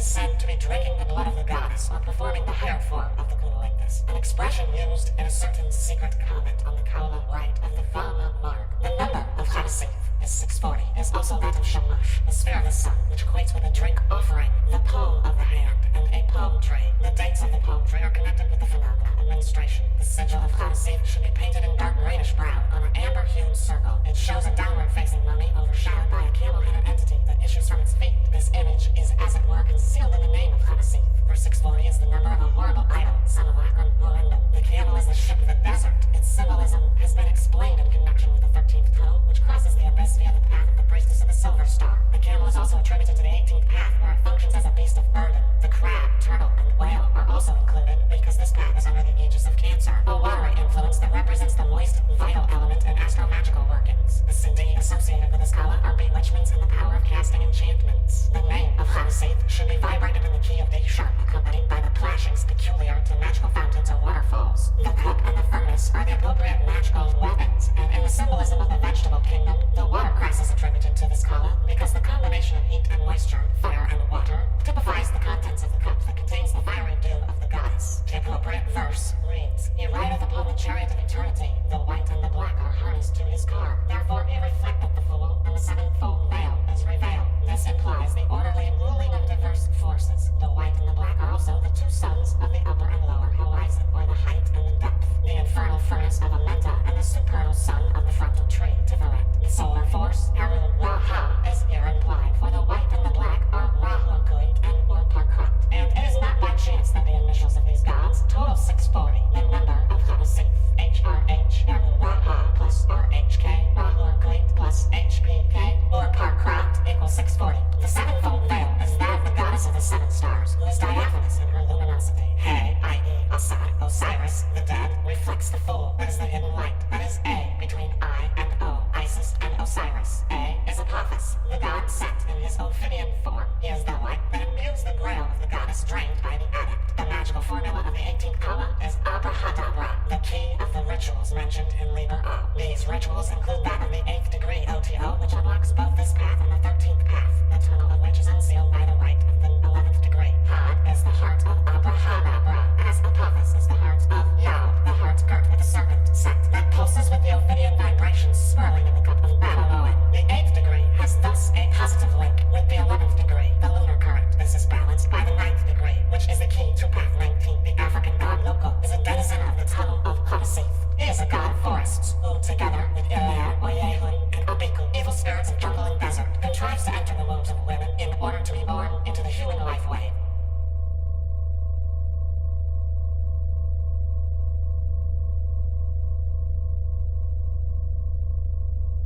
Tunnel 19 is sentineled by the demon Tempiot, whose number is 610. Its sigil should be etched in a sharp greenish-yellow hue upon a gray arrow-shaped ground. The predominant influence is that of the lion serpent Tep, a glyph of the spermatozoon, which is shown in the sigil in the shape of 4 vesicas descending from a serpentine form attached to a beast's head. The number 610 is that of lust and desire. This is in accord with the tarot trump entitled Lust, relevant to the path above this tunnel. The trump shows a woman mounted upon a leonine beast with 7 heads, the head of an angel, the head of a saint, the head of a poet, the head of an adulterous woman, the head of a man of valor, the head of a satyr, and the head of a lion serpent. Another form of 610 means coupling point,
number is 11, the number of magic or energy tending to change. In the African and Voodoo systems, this is the place of the serpent deities, Nambi, Idamba, and the python god, Salwanga. Nambi, or Dambawa, is consecrated to Idowado, the goddess of the rainbow. Her symbolism has been explained particularly in Cults of the Shadow, Chapter 2. It is connected with the lunar phase of the female and indicates the shadow side of the 9th degree, in contrast to the coupling in the dry season, indicated by the same formula applied to the path of this 19th kala. It is, in effect, the 9th degree, enacted during the deluge, of which the rainbow is the glyph. The phenomenon of lightning, symbolic of the serpent's flickering tongue, also pertains to the tunnel of Tenfayot, and the sudden spasm of orgasm that it represents is the mudra, or magical gesture, of the cult of the spermatozoa. A stroke is the typical disease of this path. The order of Qlipoth ascribed to this tunnel is the Shachmaran, or the flames that lick the cauldron of the Sabbath, in which the lion serpents are seethed. The supreme symbol of the tunnel is the goddess Katesh, who is seen in vision by its adepts as a radiantly beautiful naked woman mounted upon a lion. In her right hand she holds flowers, in her left a serpent. A full moon resting in a crescent is the form of her headdress. These symbols indicate the lunar current in its active phase. The occult use of the serpent's tongue was well known to the ancients, and is still applied to the genitals of the priestess to induce trance. Research on the paths of the tree and in the corresponding tunnels of Set has enabled the present writer to establish an exact system of sexo-magical references pertaining to the Ophidian current as expounded in the sovereign sanctuary of the Gnosis of the OTO. It is, at this juncture, necessary to explain these procedures in some detail. The sovereign sanctuary contains 3 active degrees: the 8th degree, the 9th degree, and the 11th degree. The 10th degree is of an administrative nature, and its esoteric aspect does not concern the present study. Of these 3 active degrees, the 8th degree has 3 divisions, the 9th degree has 2 divisions, and the 11th degree has 1 division. These are main divisions. There are also several subdivisions depending upon the skill and/or the preferences of the practitioners involved. Broadly speaking, the 8th degree is of a masturbatory nature. The 9th degree involves coitus proper, and the 11th degree comports the use of the lunar current. The following tables will clarify the nature of these 3 degrees in their 6 major divisions. 8th degree, priest, solitary, for rites involving consecration. 15th kala, priestess, solitary, for rites involving consecration.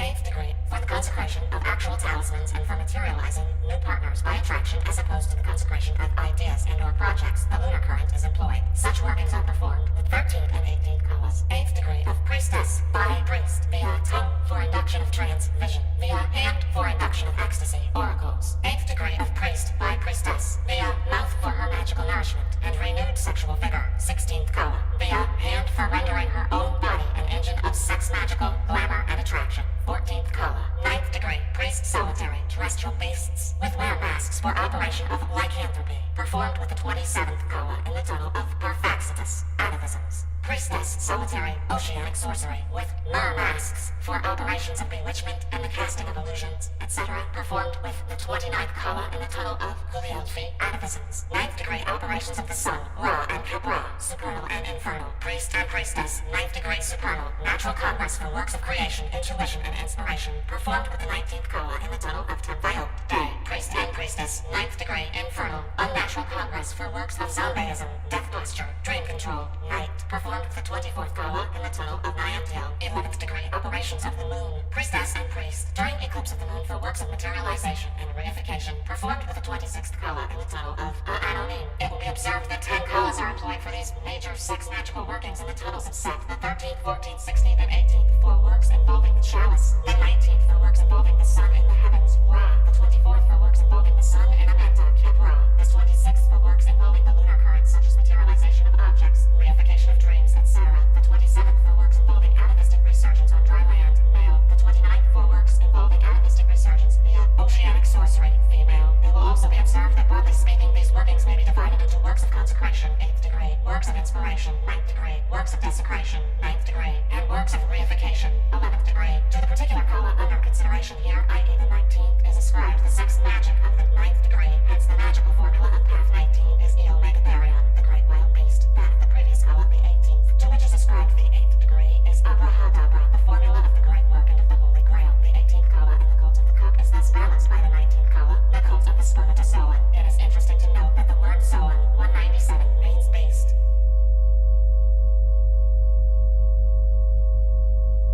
The 20th tunnel is under the aegis of Yamato, whose name should be intoned in the key of F in lower register with the sighing or murmuring undertones. His sigil should be painted in yellowish green on a silver of gray slate. His number, 131, is the number of Samael, a name of Satan or Set as guardian of the threshold. It is also the number of Pan and of Baphomet, the idol adored of the Templars. The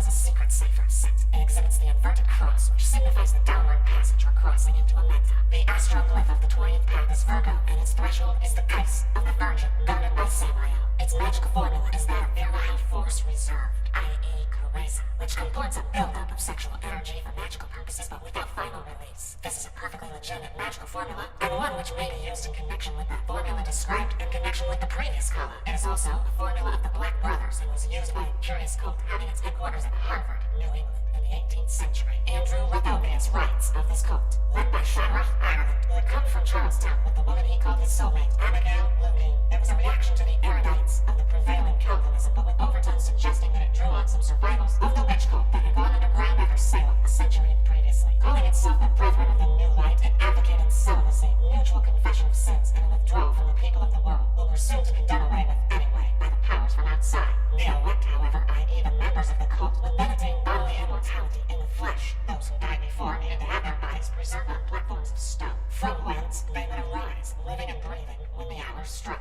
The platforms of stone may have been suggested by the name of Set, one of its meanings being a standing stone. The stone seat is a symbol of Isis, originally tied from the mother of Mako, i.e. Set. This accords with the geometric equivalent of 131, her seat, or foundation. Immortality in the flesh is one of the aims of the Black Brothers. The idea arose not only from the natural urge to protect the ego from the impact of death with its consequent disruption of conscious identity, but also from a misinterpretation of the doctrine of the death posture, exemplified by the cult of the mummy in ancient Kent. In this connection, Michael Bertrand, writing on astral machines, refers to magicians who endeavor to achieve immortality on the astral plane. He observes, instruments like this insulate against the changes of time, and it has been known that such instruments have been used by occultists to preserve themselves or hold themselves on the astral plane against the onward tide of evolution. The theosophist Lembaker deplored this practice as a form of black magic. It is in fact a typical example of the magic favored by occultists who habitually haunt the tunnel of Yamato. Narcissus, the flower ascribed to this tunnel, yields a key to the nature of the formula of sexual magic associated with it, which, in its dark aspects, reflects charisma as a sterile spending of magical force via the 8th degree. This is confirmed by the letter Yod being regarded as sacred to Yamato. Yod means hand, and to this tunnel, Kabbalists ascribe the order of the Qlipoth known as the Zafirira,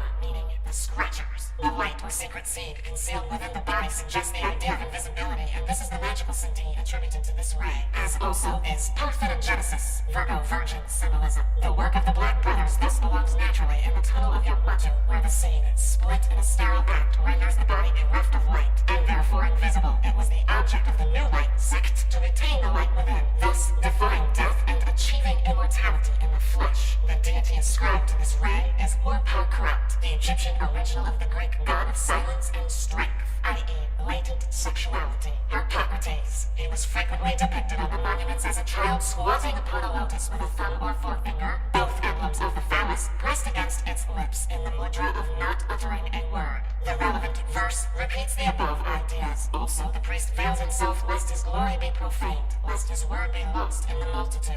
The tarot trap attributed to this ray is that of the hermit, who carries the lamp and staff symbolic of the hidden light, or the light expressed in darkness. He is the magus of the voice of power, but in the Qliphotic reflex, he becomes the utterer of the word of death, imprisoned in the corpse, and not permitted to realize its identity with space, cosmic consciousness. To be trapped in this tunnel is to suffer the death in life of petrification. The typical disease is paralysis, and the inclusion of all anaphrodisiacs among the list of vegetable drugs ascribed to this ray again suggests the anti-vital nature of its sterilizing influences.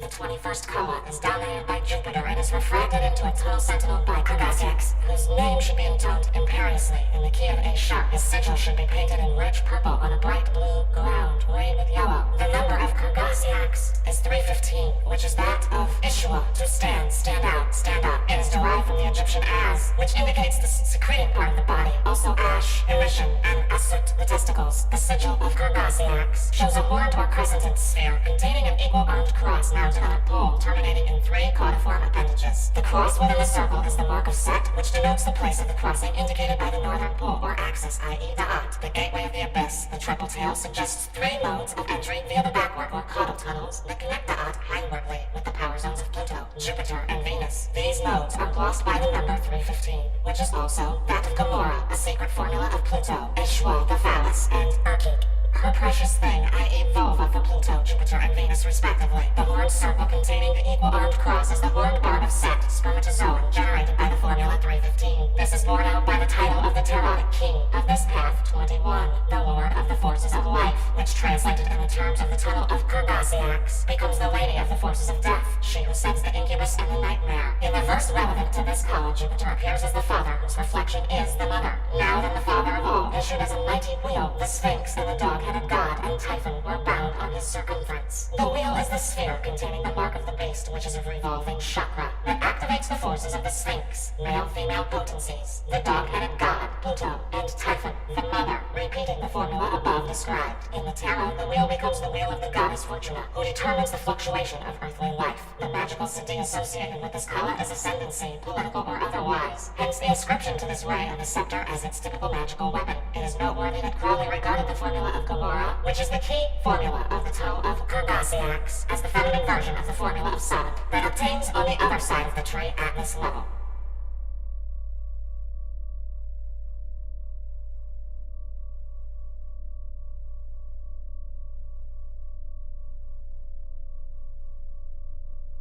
The 22nd ray appears behind the tree in the tunnel guarded by Lefkersiax, whose number is 671. She responds to a prolonged vibration of her name in F-sharp, upper register. 671 is a number of major importance in the traditional Kabbalah. It is the number of the wall, Torah, the gate, Throa, the wheel or chakra, Lota, the web, Tarot, and the goddess of love, Hathor, or Hathor. It is also the number of Adonai, the holy guardian angel spelled in full. These ideas combined Adam-bright the formula of this path, for when the chakra of the goddess is subject to the law or rule of 671, i.e. Lefkersiax, the gate of the abyss is thrown open. Adonai is a glyph of the sun. The word is usually translated as the Lord. But beneath the path, Adonai becomes Adonis, which is the form of Had, Hades, the Lord of Hell. The name Adonis means invisible or unseen. In the present context, the invisible form of Adonai, which may be evoked by the formula of Lefkersiax. This involves the kind of sexual magic peculiar to the 9th degree OTO, as shown in the sigil, which is a glyph of unbalance. It should be painted in pale green on a rich blue ground. It shows a pair of scales upset by a crooked demon with an inane countenance. The demon's left hand is in the form of a yod, enclosed in a circle from which falls obliquely a sword or long-armed cross. The yod in the circle symbolizes the work of the 9th degree OTO. The scales symbolize the constellation Libra, which rules path 22. Its reflection in the abyss is tilted by Lefkersiax, whose tunnel runs oblique to this path. It represents a blasphemy against that adjustment, which is a formula of this path. Adjustment is also the title of the tarot trump ascribed to it. That which in manifestation is a pathway of justice and equilibrium. Torah, law, is based upon the oblique pathway, symbolized by the fallen cross or sword. The tilting scales, swinging in chaos and confusion, suggest the formula of the funambulatory pathway described by Austin Osman Spare. The Egyptian deity attributed to path 22 is Ma'at, and it is easy to recognize in the tunnel of Lefkersiax the distortion of Ma'at's symbols, the balance, the feather, the sword, etc. The doctrine is resumed in the following verse. Also the Lady Ma'at with her feather and her sword abode to judge the righteous, for fate was already established. The cross of equilibrium is awry and the scales upset. The ruler of the balance has been put down as the Lord of the Abyss opens the gate of the dark goddess and brings forth fantastic beings that haunt this tunnel in the form of ravenous birds with the faces of women who snatch away the souls of the living from their mortal clay. Hence the name of the order of Qlipoth reigning with Lefkersiax is A'abirion, meaning the clayey, for their talons drip with the ribbons of flesh or mortal clay that their ravening rips from the souls of the living. This symbolism is confirmed by the ascription to this ray of the African Ngungun, bones of the dead. Ngungun was the identification of law and order in the primal African mysteries. Adonis, or Hades, is a form of the Plutonian current that rules the abyss. The magical city associated with this tunnel is ability to balance upon the treacherous and funambulatory way that leads from the negative to the positive in the realm of creative chaos. In other words, it enables the magician to spin a web across the gulf of the abyss, thus constructing a tenuous and perilous bridge between non-being and being. Understandably, the animal sacred to this formula is the spider, and the precision and symmetry of this path are exemplified by the ideas of truth and justice, Ma'at.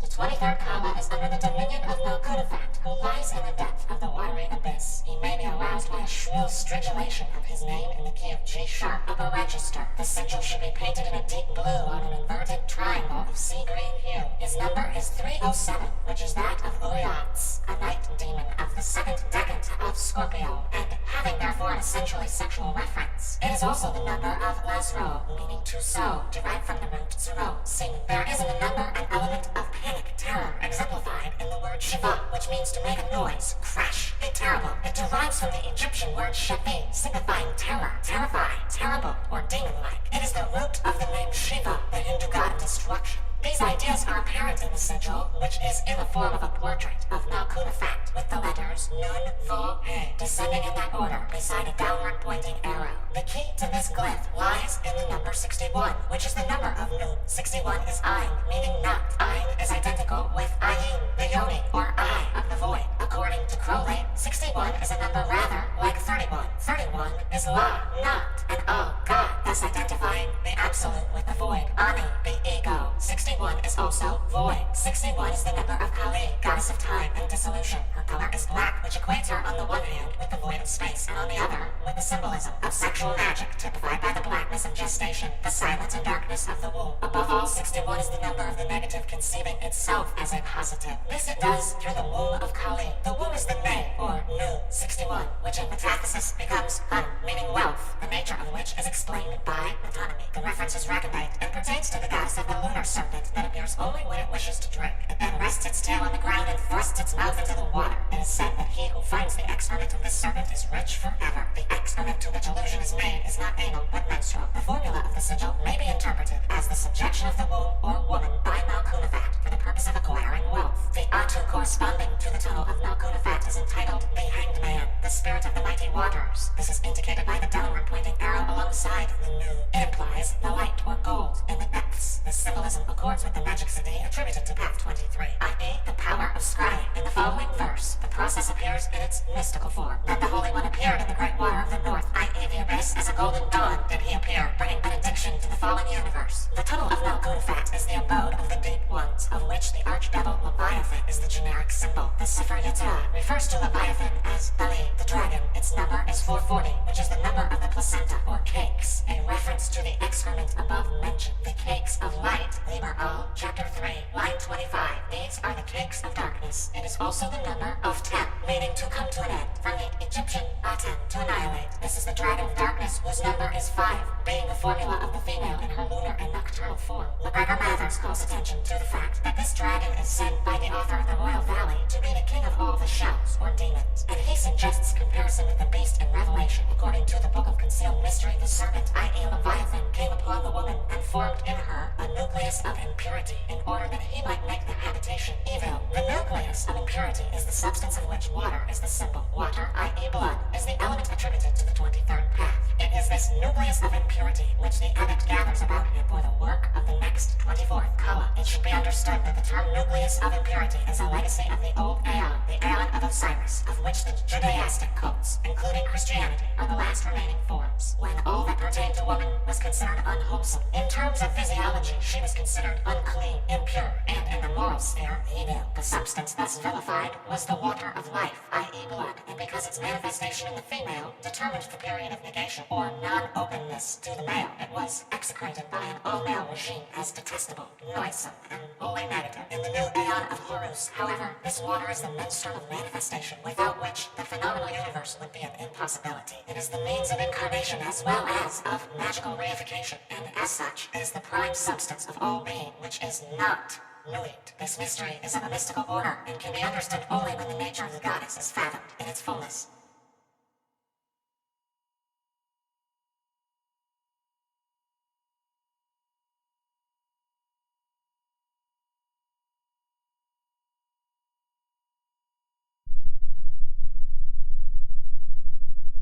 The 24th tunnel is under the influence of Scorpio and sentineled by Nyantiel, whose number is 160. The name of this Qlipoth should be intoned in G, lower register, in a manner suggestive of a bubbling cauldron of molten lava, for Mars is the predominating planetary power. The sigil should be painted in lurid indigo brown, like a black beetle, on an equilateral triangle of greenish blue. The number 160 is that of King, the nucleus of impurity,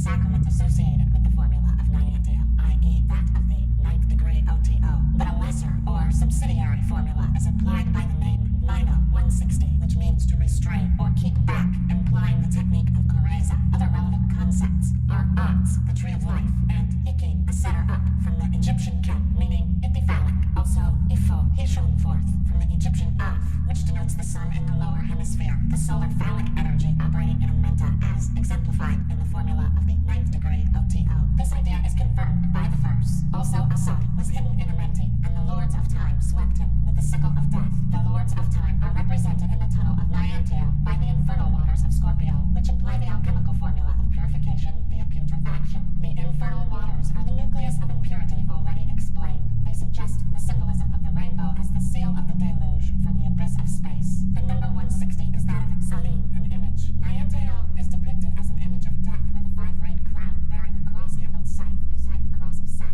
It is an image of death because the water of putrefaction is the blood that negates life in manifestation, while at the same time affirming it in the abyss, where the blood is sucked in, sucked 160, as a drink offering in the rite of the infernal ninth degree. The five-rayed crown is the circle or cycle of the five kalas, typical of the feminine phase of negation, the lunar period that eclipses life. The animals prowling in the shadows of this tunnel include the wolf, and as Crowley notes apropos the 24th path, the hound as a kind of wolf also pertains here. This is the hound Cerberus, who guards the abyss. He is the great beast of hell, not of Tiferet without, but Tiferet within, meaning the infernal sun in a menta, the phallus in anus, a natural congress, as distinct from the supernal sun, or the ordinary ninth degree formula. Also ascribed to this 24th kala are the scorpion and the beetle, both symbols of the dark sun. The typical disease connected with path 24 is cancer, which links up with the beetle symbolism, which preceded that of the crab as the sign of the midnight sun, the traverser of the backward path. In the Widdershins world of the abyss, the god forms appropriate are Typhon, Apep, Capra, the Murti goddesses, i.e. the goddesses of death, and Sekhet, the sun of sexual heat, the savage sun in the south as opposed to the great cat-headed goddess Bast, the gentle mother of the north.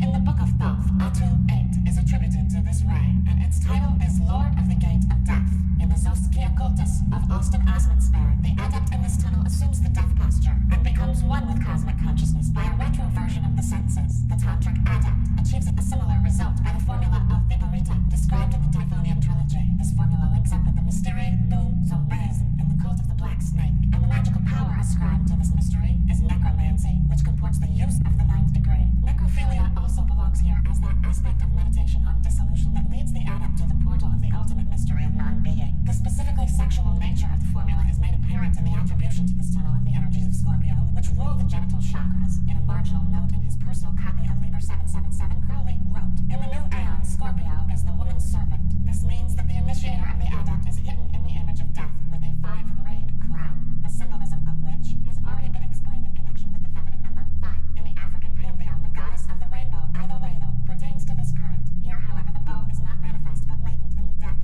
of the abyss. The opposite and fructive formula is that of the 11th degree, where the rainbow appears in its full splendor in the heaven of Nu. But here in the hell of Hagate, all is dark, and the serpent Dambe, the black snake, leaves in its wake a trail of slime that indicates the presence of the Neheshtan, the brazen serpents that haunt the tunnel of Niantia. Of the 6 basic points which pertain to the tubes and tunnels of astral and mental matter, Michael Bertrand cites as the 5th the mystery du Zombazn, which equates with this tunnel of Niantia. He describes this mystery as the magic of the Black Temple of Atlantis in its first form. The magician works directly with the dead, especially through their astral shells and forms. Of Black Temple work, he says that it was concerned with death, and certain cult of death rites in both esoteric voodoo and tantra come from this tradition. The Black Temple work of Atlantis related to the mysteries of the dead, as the Red Temple work related to those of sexual magic, and both varieties linger on into the present cycle of the human life wave. They were condemned as black magic by the old Aeon cult of Osiris. Since the mysteries of death concern the 24th kala, it is necessary to understand the kind of magic practiced by the Atlanteans of the Black Temple. It is well known to occultists that at the moment of sexual orgasm, the adept is able to launch a creative thought construct which penetrates the astral envelope of his psyche and reifies in matter at a time appointed by the magician. A similar mechanism operates at the moment of death when the soul quits its earthly vehicle. The adept of the death cult could direct it to any given location. Black magicians could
Saxalim, whose number is 300, and whose non-being may be induced to assume form by the vibration of a high-pitched electric crackling sound in the key of G sharp. The sigil should be painted in bright yellow on a vivid dark blue ground, like lightning against the night sky. 300 is the number of She, the letter of spirit. It is the triple fire tone, symbolic of Hosar, the sign of Neptune, the disintegrating principle of antimatter. Cob's own pet, light and extension, also has this number. It is the false light, the great lie, which is the word of Haranzo, mirrored in the abyss, hence Kipper. 300 is a substance used for covering with pitch or ashes. It derives from the Egyptian word kipra, to transform, reverse, or regenerate the dead. The dead are the swathed or bound mummies, and swar means horror. The concepts of reversal, transformation, and annihilation are also implied. The sigil of Salim shows the figure of a priest with arms extended in the form of a cross hanging upside down in an irregularly bound void, in which appear the letters of his name, and an inverted figure, 7. The void is sealed by the image of a black lunar crescent, emitting streams of blood. The sigil resumes the ideas relating to the number 300 and to the magical city of the 25th path, i.e. transmutations, and the vision of the universal peacock. This vision falls under the influence of Sagittarius, the constellation associated with the 25th path. The peacock is a symbol of Shaitan and comports the rainbow symbolism previously explained, thus showing the feminine nature of the transforming fire of this column. The relevant verse reads, "And a mighty angel appeared as a woman, pouring vials of woe upon the flames, lighting the pure stream with her brand of cursing, and the iniquity was very great." The angel, as the woman cursing, represents the feminine current, symbolized by Nephthys, the sister of Isis. Nephthys is the reifier or transmitter of perfection, the art of transforming raw, i.e. virgin, nature into the image of fulfillment or motherhood. The order of Qlipoth associated with this process is the Nekashira, or snaky, and the Atu of Tahuti, attributed to Kala 25, is appropriately entitled the bringer forth of life in the African pantheon. Idolado, the rainbow goddess, is the cognate deity. Her coming is likened to the lightning flash. This is the Sagittarian influence, manifesting in the form of the female current. Her fetish is a large serpent that only appears when it wants to drink. It then rests its tail on the ground and thrusts its mouth into the water. It is said that he who finds the excrement of the serpent is rich forever.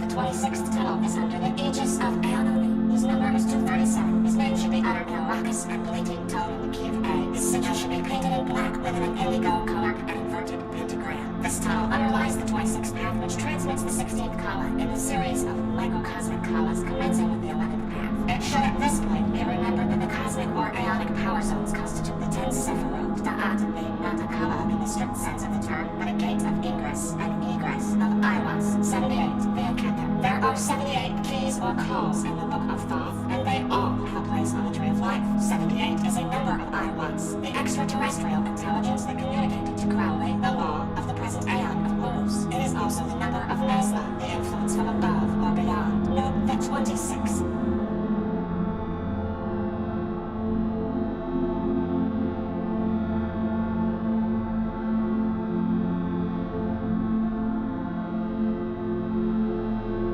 The 27th tunnel is under the aegis of Perphaxitus, whose number is 450. His name should be vibrated on a deep and imperious note of command in the key of C, lower register, and the sound should be reminiscent of thunder. His sigil should be drawn in a bright red pigment on an emerald square. 450 is the number of Tan, meaning dragon. It is the root of Leviathan. Tan, feminine. Tanith is the great dragon of the deep that manifests on earth as Babylon, the woman or priestess, specially consecrated to the work of the draconian current. The formula of Perphaxitus is that of the 8th degree OTO, which comports the assumption of astral animal forms for the reification of atavistic energies. It is described in detail by Austin Osman Spare, who refers to the process as that of atavistic resurgence. In the cult of the black snake, the formula is known as the mystery lycanthropique, which Michael Bertrand describes as the mystery of the red temple of Atlantean magic in its first form, which involves magical transformations into were-animals for sexual magic. In its second form, it is known as atavic, which is analogous to Spare's formula of atavistic resurgence. The OTO version of this formula involves the solitary sex organ of the magician who wears an animal mask consonant with the nature of the atavism he intends to reactivate. Some magicians wear an actual mask throughout the rite in order that the astral assumption may gain substance thereby, but this is a matter of personal preference. At the moment of the seed's emission, the god form is projected beyond the aura of the magician and nourished by his energy. It then reifies on the astral and sometimes on the etheric plane, where it unites sexually with a similar entity projected by a priestess working the same rite. A successful working is understandably rare, but in cases where the entities attempt is such that a very powerful vortex of energy is generated at astral levels of consciousness. It then becomes possible to suck into this vortex the superhuman energies of primal organisms. The tunnel of Parfaxitus is littered with hybrid creatures resulting from imperfectly performed operations of this nature. The animals traditionally associated with this ray are the owl and the wolf, hence the mystery of the lycanthropic. The number of Parfaxitus, 450, is that of incantations, witchcrafts, sorceries, and of transgression, which in the context denotes a crossing over of the astral or spirit world. This is confirmed by the word Atmach, also 450, to be crucified, which signifies the crossing over from bodily to spiritual awareness. The word Atmach derives from the Egyptian mach, meaning balance or level or crossing. The sigil of Parfaxitus depicts a fortress with a door and two windows, eyes. The magically protected fortress is a symbol of the tower. The number 71 is that of Alil, which means nothing, an apparition or image, and serves to show the astral or non-physical nature of the formula of Parfaxitus. It is also the number of soul, vision, and of Ein, vitality. It is also the number of silence. On the other hand, 170 is active and is the number of Baculus, i.e. the phallus of the magician. It is also the number of Nephilim, Nephil, meaning a giant, the mythical designation of a god or extraterrestrial being, from the Egyptian word Nephir, a god. The two numbers together denote the formula of the 8th degree OTO,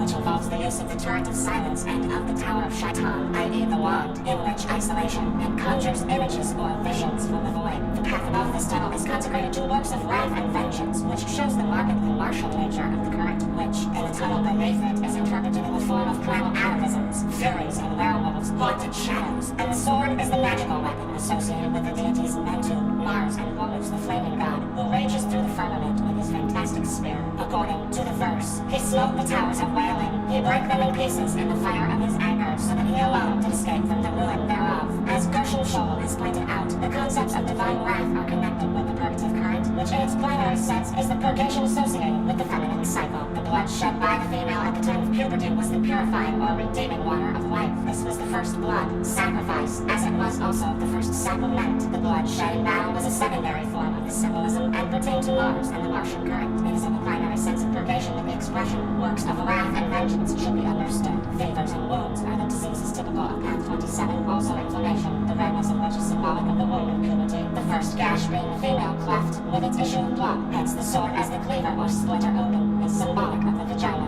and was so interpreted in the primitive astronomical mysteries. The celestial great mother was symbolized by the constellation known as the Haunch or Thigh. This was continued in the symbolism of the sickle attributed to Saturn, a major planetary representative of the primal goddess in the heavens. Note that the sickle or sign of Saturn is a form of the figure phi, the number of the female as symbolic of movement, i.e. the negative source of all positivity. The precious stone associated with this 27th column is the ruby or red stone. The characteristic plants are moon, peppers, and absinthe, all noted for their fiery qualities.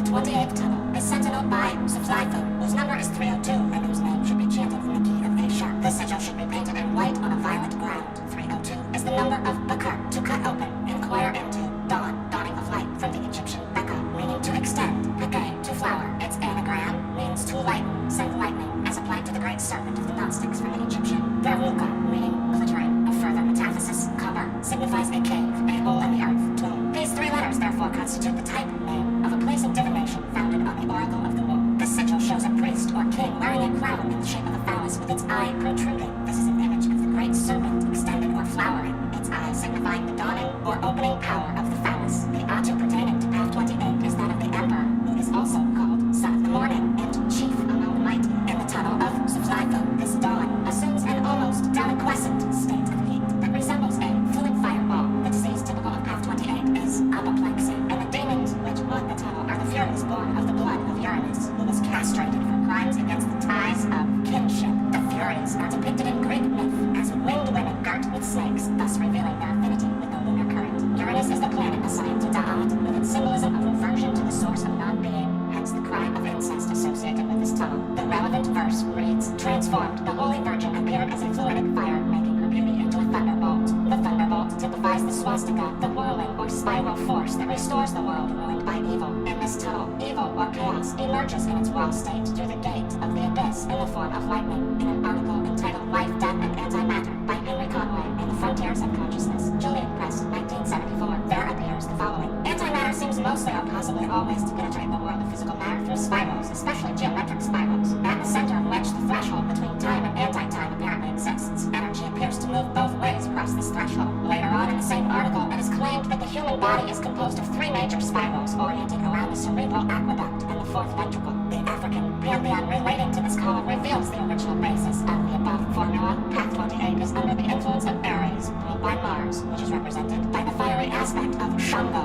and the god Obu with his flaming darts, or mana, literally chains of fire, i.e. lightning. As previously explained, the martial symbolism of violent heat and superabundant energy denotes the feminine power that reaches its peak in the next tunnel.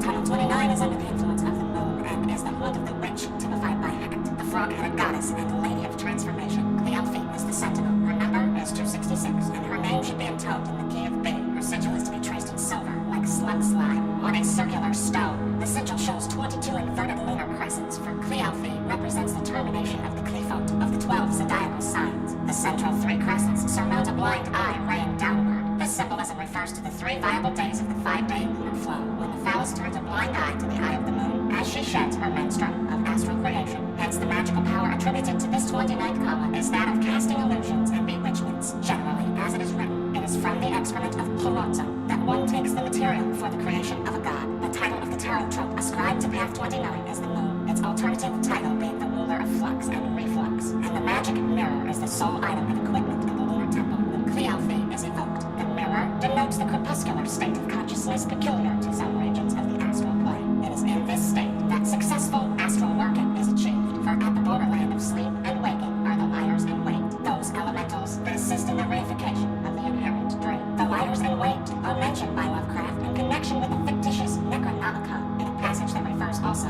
to Chorazin. See the lurker at the threshold. This is the city of Babylon, as Chorazin may be called the city of the beast. The tunnel of Qlipoth leads to the city of Chorazin, and the liars in wait are the Qliphotic ring pass night. Without the city, the liars in wait may equate with the god Aya, the Hinderers, listed in Reaper 777 as the order of Qliphoth, associated with the Maslot, or sphere of the fixed stars. The secret symbol of this tunnel is a dreaming woman performing in her twilight state the manual magic veiled beneath the symbol of the 8th degree OTO. The number of Qlipoth confirms the symbolism, for 266 is square, meaning a pot or face, a glyph of the vulva in its passive and solitary phase. But the formula of this tunnel comports another element that is by no means as passive. It is under the sign of the frog, the transformer from the waters. This totem typifies the evolution of consciousness from the amphibious to the terrestrial state. The frog is the leaper or jumper, which implies a specific formula in connection with the other side of the tree. In the cult of the black snake, this formula is referred to as that of the voltigeurs, the volturers or leapers. Michael Bertrand alludes to the pathway of the voltigeurs in connection with the voodoo veve of the Marassas or twins. The veve shows the three columns of the tree represented by the central pole of the Ungar's tent or hut. Bertrand has crossed these three columns with the baton of Guédon-Mibo, the voodoo equivalent of Saturn, to show the way of the voltigeurs, as well as the pathways for the secret schools of voodoo initiation. He goes on to say that behind each of the Sephiroth, there are the secret pathways developed by very specialized magicians and their apprentices within the various secret sects, which are based entirely on magical discoveries and insights communicated by initiations on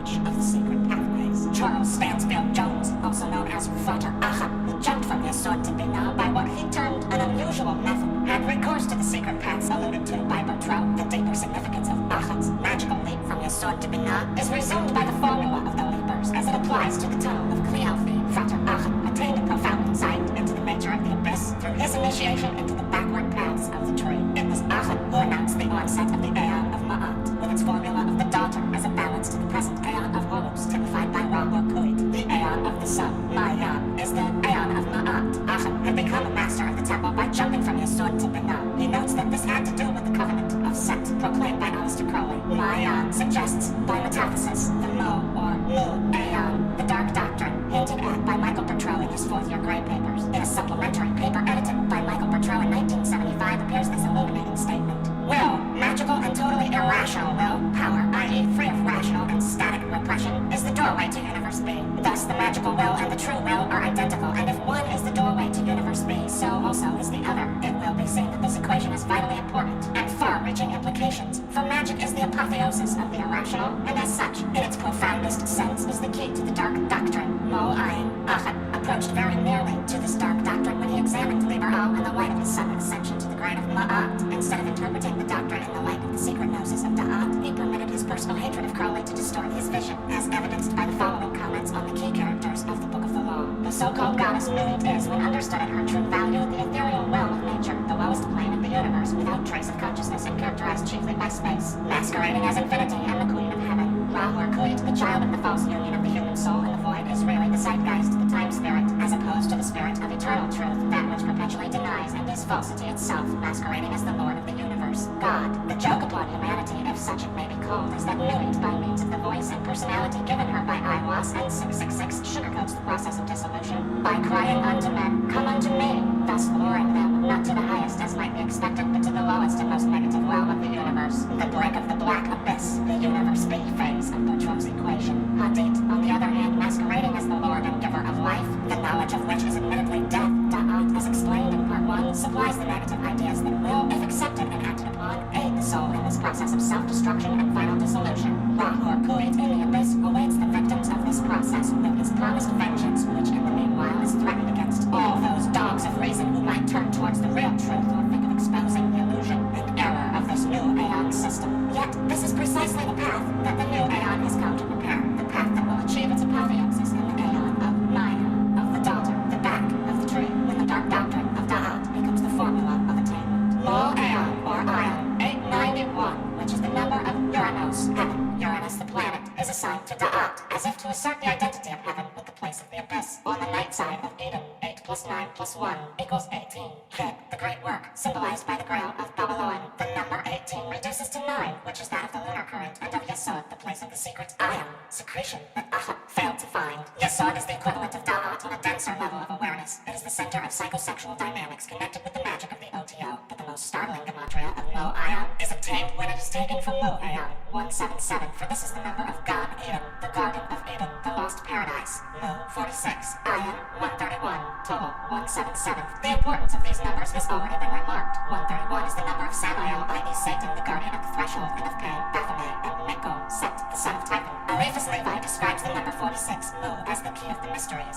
Mu is semen, from the Egyptian word mai, male, seed. It is also the word for water, the first ancestral essence that was primarily feminine. 131, Satan added to 535, Geis yields 666, the number of the great beast of the city of Jotunheim, which is in the abyss. Thus the dark doctrine of Da'at is of the Aeon of Ma'at, whose mystery, as Frater Ahab realized, had to do with the covenant of Set. It may now be understood in which sense the tunnel of Qlipoth is acquainted with the magic mirror, the twilight of the place. For the moon that illumines this tunnel is of Da'at, not of Yesod. Hence, in the following verse, by her spells she invoked the scarab, the Lord Khepra, so that the waters were cloven and the illusion of the towers was destroyed. Khepra is literally the backside of Ra, the sun, i.e. the moon. The waters refer to Mu, the water of the abyss. The towers are those of the black or dark brothers. This points to a mystery concerning the true meaning of black magic, for the dark doctrine is that of the dark brothers, who appear upon earth, i.e. on the hither side of the tree of life. Frater Ahab himself approached very nearly an understanding of this mystery of true black magic, but like many occultists before and after him, he was blinded by assuming the universe B is evil, whereas it is, like Satan, merely the adversary of the sense of individuality that is generated in man by an illusory egoidal consciousness. In universe B occurs the dissolution in the kisses of Nu, i.e. the waters of the abyss that Hadith promises in Liber Al, chapter 2, line 44. This also explains the nature of the Qlipoth, the Nashimiron, or malignant women that are said to haunt the tunnel of Qlipoth. Finally, the symbolism of the Liber, typified by Agat, the frog-headed goddess of the voltigeurs, of the backward paths, is emphasized by the inscription to this column 29 of the mangrove, the swamp tree haunted by frogs and other members of the Batrakia. Lovecraft has alluded to these creatures as those that foregather in the proximity of the great old ones, or their minions. Their croakings herald the emergence from universe B of the forces of evil, which are, more precisely speaking, the true powers of darkness or non-being. The mangrove is thus the tree of death, typical of the other side of the tree of life.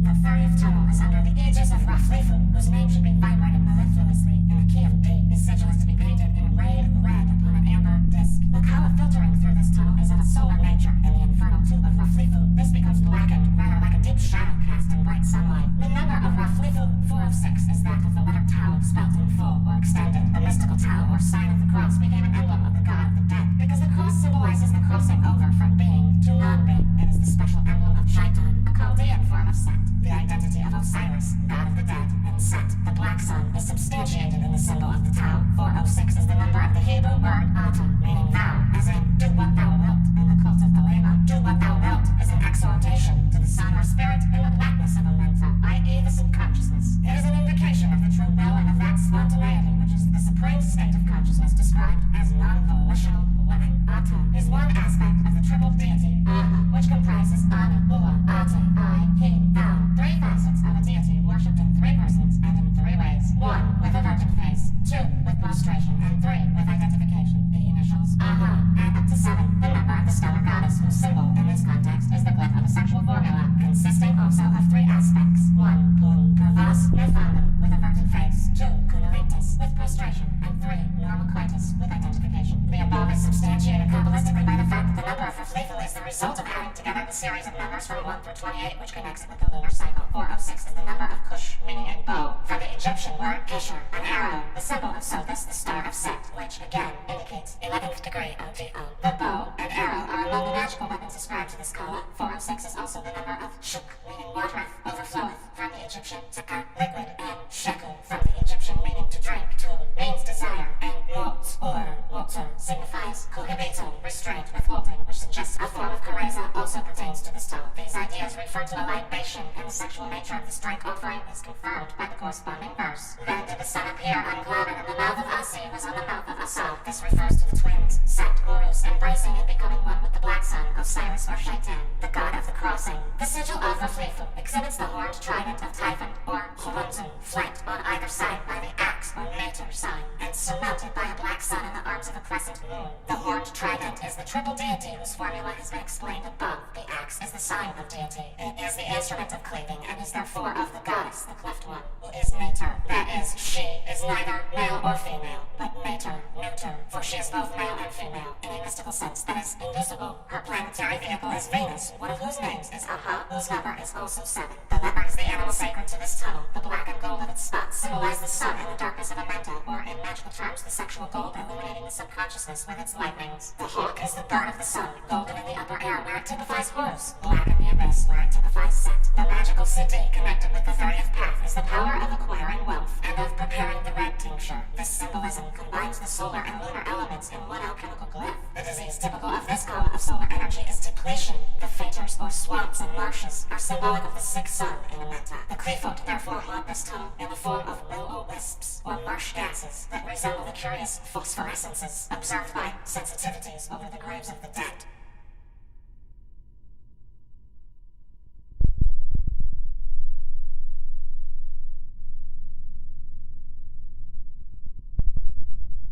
The 31st tunnel is under the dominion of Qlipoth, whose name should be vibrated in the key of C as sibilant and sinister whispering. His sigil should be painted in vermilion on an emerald ground. The triple toe, or flame, Shin, is attributed to Path 31, and this is reflected into the abyss in the form of the inverted trident of Hulzar, a form of Horunzum, and an emblem of Atlantean magic. This is the path of evocation and pyromancy via the secret fire tongue that manifests in the tunnel of Qlipoth in the form of Horunzum, as it is written in the following verse. Then also the pyramid was builded so that the initiation might be complete. The number of Qlipoth is 500, which is the number of Sora, meaning prince. Sora, principle, from the Egyptian Ser, chief or head, Shah, meaning prince. Whence the English Sir. Qlipoth is the prince of the Qlipoth in his form of the archdevil Horunzum, who reigns within this tunnel and who conveys the most secret kala, which is known as the Aeon. This kala flows from the power zone of Mercury to that of the Earth. This tunnel is therefore of prime importance in that it extends to Earth the chlorosonic vibrations of Da'at via Mercury. Tanam, to extend, also has the number 500. The attribution is confirmed by Tamim, also equivalent to 500, meaning wild beasts of the desert. Tamim approximates to the Egyptian word Tanami, which means make to recoil. The denizens of this tunnel are the ravenous beasts of the desert of Set, and they repulse all efforts to gain access to the pylon. Da'at, 500, is also the number of Metni, the loins, which has affinities with the Sanskrit word Maituna, signifying coupling, sexual congress. The fire of this path is the fire of Set, which is the sexual heat typified by the beasts that lurk on the threshold of Da'at before the veil of the abyss. The pyre, or pyramid, and the fire are identical, hence the pyramid as a symbol of Set and of the star Sothis. The gods attributed to the 31st kala are Vulcan and Pluto, twin twin aspects of Hades, its fiery and its dark aspects respectively. Pluto is a form of the Cerberus or dog-headed beast that guards the gates of the abyss. The sigil of Qlipoth shows the tomb of Christian Rosencreutz, or more precisely the plaque that announces the fact of death, judgment, and resurrection. These comprise the threefold formula of crossing the abyss via the crucifixion or passage from life to death. The idea of judgment, implicit in the old Aeon cults, denotes the purgation and refinement of the gross body, the mummy, and its preparation for the crossing over to a mental. This is outbraided in the alchemical formula of the black dragon, which symbolizes the appearance of the first matter, being in its corrupt or unregenerate state, ego, prior to its projection as the ultimate kama, medicine. The magical city of Path 31 is transformation, invisibility, or disappearance, the disappearance of the world of appearances. The nominalization of phenomenon, which interpreted in forms of objective existence, is the transformation of the gross body into its ethereal essence. The typical disease ascribed to Path 31 is fever, which is associated with heat or fire, and which culminates in the tunnel of Qlipoth as death and or full insanity. The African pantheon related to this kama includes the fiery aspects of deities such as Mana Mana, lightning, or a body. The furnace equivalent to the Christian concept of hell, and Egungun, the Last Judgment. It is interesting to note that the Last Judgment was the title given to the tarot trump which showed the dead rising from their tombs. The symbolism of this trump, revised in accordance with the New Aeon doctrine, is now entitled the Aeon, and it is in the form of the child that the resurrected spirit arises from the darkness of the Menta. The great mystery is, however, that this child is feminine, the daughter, not the son. She is shadowed forth in the imagery of the fabulous bird, Tzitzis, which denotes the feathered or fledged bird, i.e. the pubescent female. The bird of Kabbalistic legend, its number is 500. It is the ultimate symbol of the Aeon of Ma'at, as outbraided by the dark doctrine of Ma'ayan. Concerning this doctrine, which is of paramount importance, Michael Bertrand observes, in the Druid metaphysics, which is more ancient than the Celtic religion, the study of universe A, the known universe, is called ontology, or the science of being, while the study of universe B, the meon, or unknown universe, could only be called meontology, or the study of non-being. However, they, i.e. the Druids, do not develop this conception very well out of fear of contacting the beings in the other universe. According to ancient occult lore, there is but one method of penetrating the mysteries of the meon, and that is by a reversal of the magical invocations which one would normally use in connection with universe A. Frater Aachen, in recent times, used this formula of reversion in a Kabbalistic sense, and it enabled him to unravel many mysteries in the Book of the Law. It yielded the magical key that Aleister Crowley had searched for in vain, yet Crowley had intuited the correct formula when he declared, "I recognize magic as concerned to reverse any existing order." In the magical record of the beast, 666, page 248, the supreme symbol of reversion is Typhon, the goddess who represents the backward or averse way. Michael Bertrand has carried this idea a stage further than both Crowley and Aachen. Bertrand suggests that Chloroton might be thought of as one of the approaches to universe B. It may indeed have been through this tunnel to the other side of the tree that Crowley acquired the elements of evil that were to wreck his work in the outer and make his books abhorrent by those who did not understand the singular connection between the two universes. Bertrand explains this matter clearly. Evil does not exist in universe A, and in universe B, it does not exist. However, when there is a relationship between the two universes, there is a possibility of evil coming into the world, into universe A. That is why magicians who work along the lines of seeking contact with universe B are sometimes in a situation where they convey the impression of being black magicians, or else of being dangerously evil, or perverse and unnatural. Bertrand goes on to say that Chloroton's evil quality exists solely in the fact that he exists between the two universes, A and B, as a magical guardian. The 31st path is divided between the powers of fire and spirit, and the 32nd, the final path, is divided between the powers of earth and Saturn. The 31st tunnel, the powers of fire and spirit, resume the formula of the fire snake, which is that of spirit, matter, in the macrocosm, and Chloroton, woman, in the microcosm. In other words, the essential forces of darkness, matter, are activated in the macrocosm by the element of spirit, and in the microcosm they manifest in a woman who embodies the fire snake, the initiated priestess of the beast, Chloroton. The mechanics of this formula have been explained. To this kama, 31, the red poppy, hibiscus, or China rose are attributed, for these flowers are symbolic of the scarlet woman, Baba Owen, who incarnates the cosmic energies of the fire snake. These are symbolized by the fire opal, which exudes as a precious stone from her vulva, and by the pyramid of Set, the cosmic phallic flame that consumes it utterly with its triple fire tongue.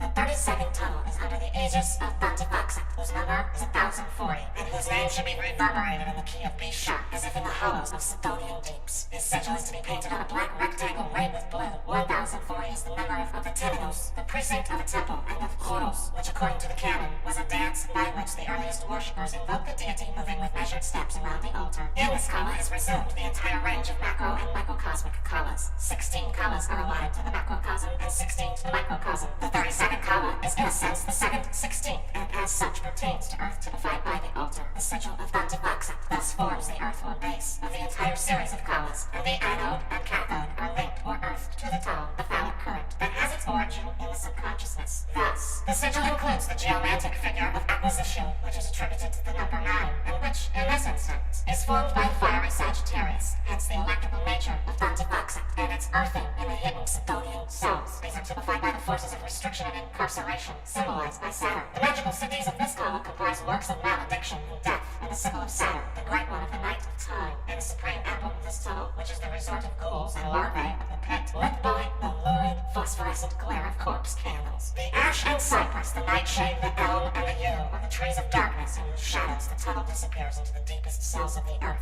Yet this tunnel has affinities with the ocean of space through its association with Set, the child of the goddess of the 7 stars, whose planetary vehicle is Saturn. Sebek, the crocodile, is the zoomorphic emblem of this tunnel, and Mako, a name of Set, as the son of Typhon, and the powers of darkness, is the secret deity of this nethermost cell. The god Terminus also belongs here, for this outpost of the cosmic system is truly the end of the cosmic vibrations, which from this point return to their source in the stars. In the African complex, the powers associated with the 32nd kala are the Ogboni and the Igungun, which typify the most dreaded occult organizations in the whole of Africa. It is here also, in the depth of Earth, as in the most outflung gulf of blackest space, that the Odin, or African Sabat, is celebrated with the primal rites of the elder gods, who serve the great one of the night of time, the Zalmago, or people of the night, who come from the other side of the sea, i.e. from the depths of space beyond Saturn. Saturn is the great sea, also haunt this power zone of finality and death. The disease typical of this kala is arteriosclerosis, the hardening of the arteries, that is the adjunct of senility and the onset of the final rigor. The works of this tunnel include incarceration or tying up as a corpse in the swathings of eternity. This is the origin of a deadly form of sorcery, which consists in imprisoning souls in space by a curious method that has been described by Michael Bertrand. The prospective victims of this particular form of attack are placed symbolically in a diamond-shaped figure. To intensify their confinement mentally, you will fold the diamond into the triad, so that 2 persons will struggle to occupy each of the 3 remaining angles of this form, which each have enough magical space for only 1 person. This will cause their objective conflict as they fight to occupy the same psychic and mental C2.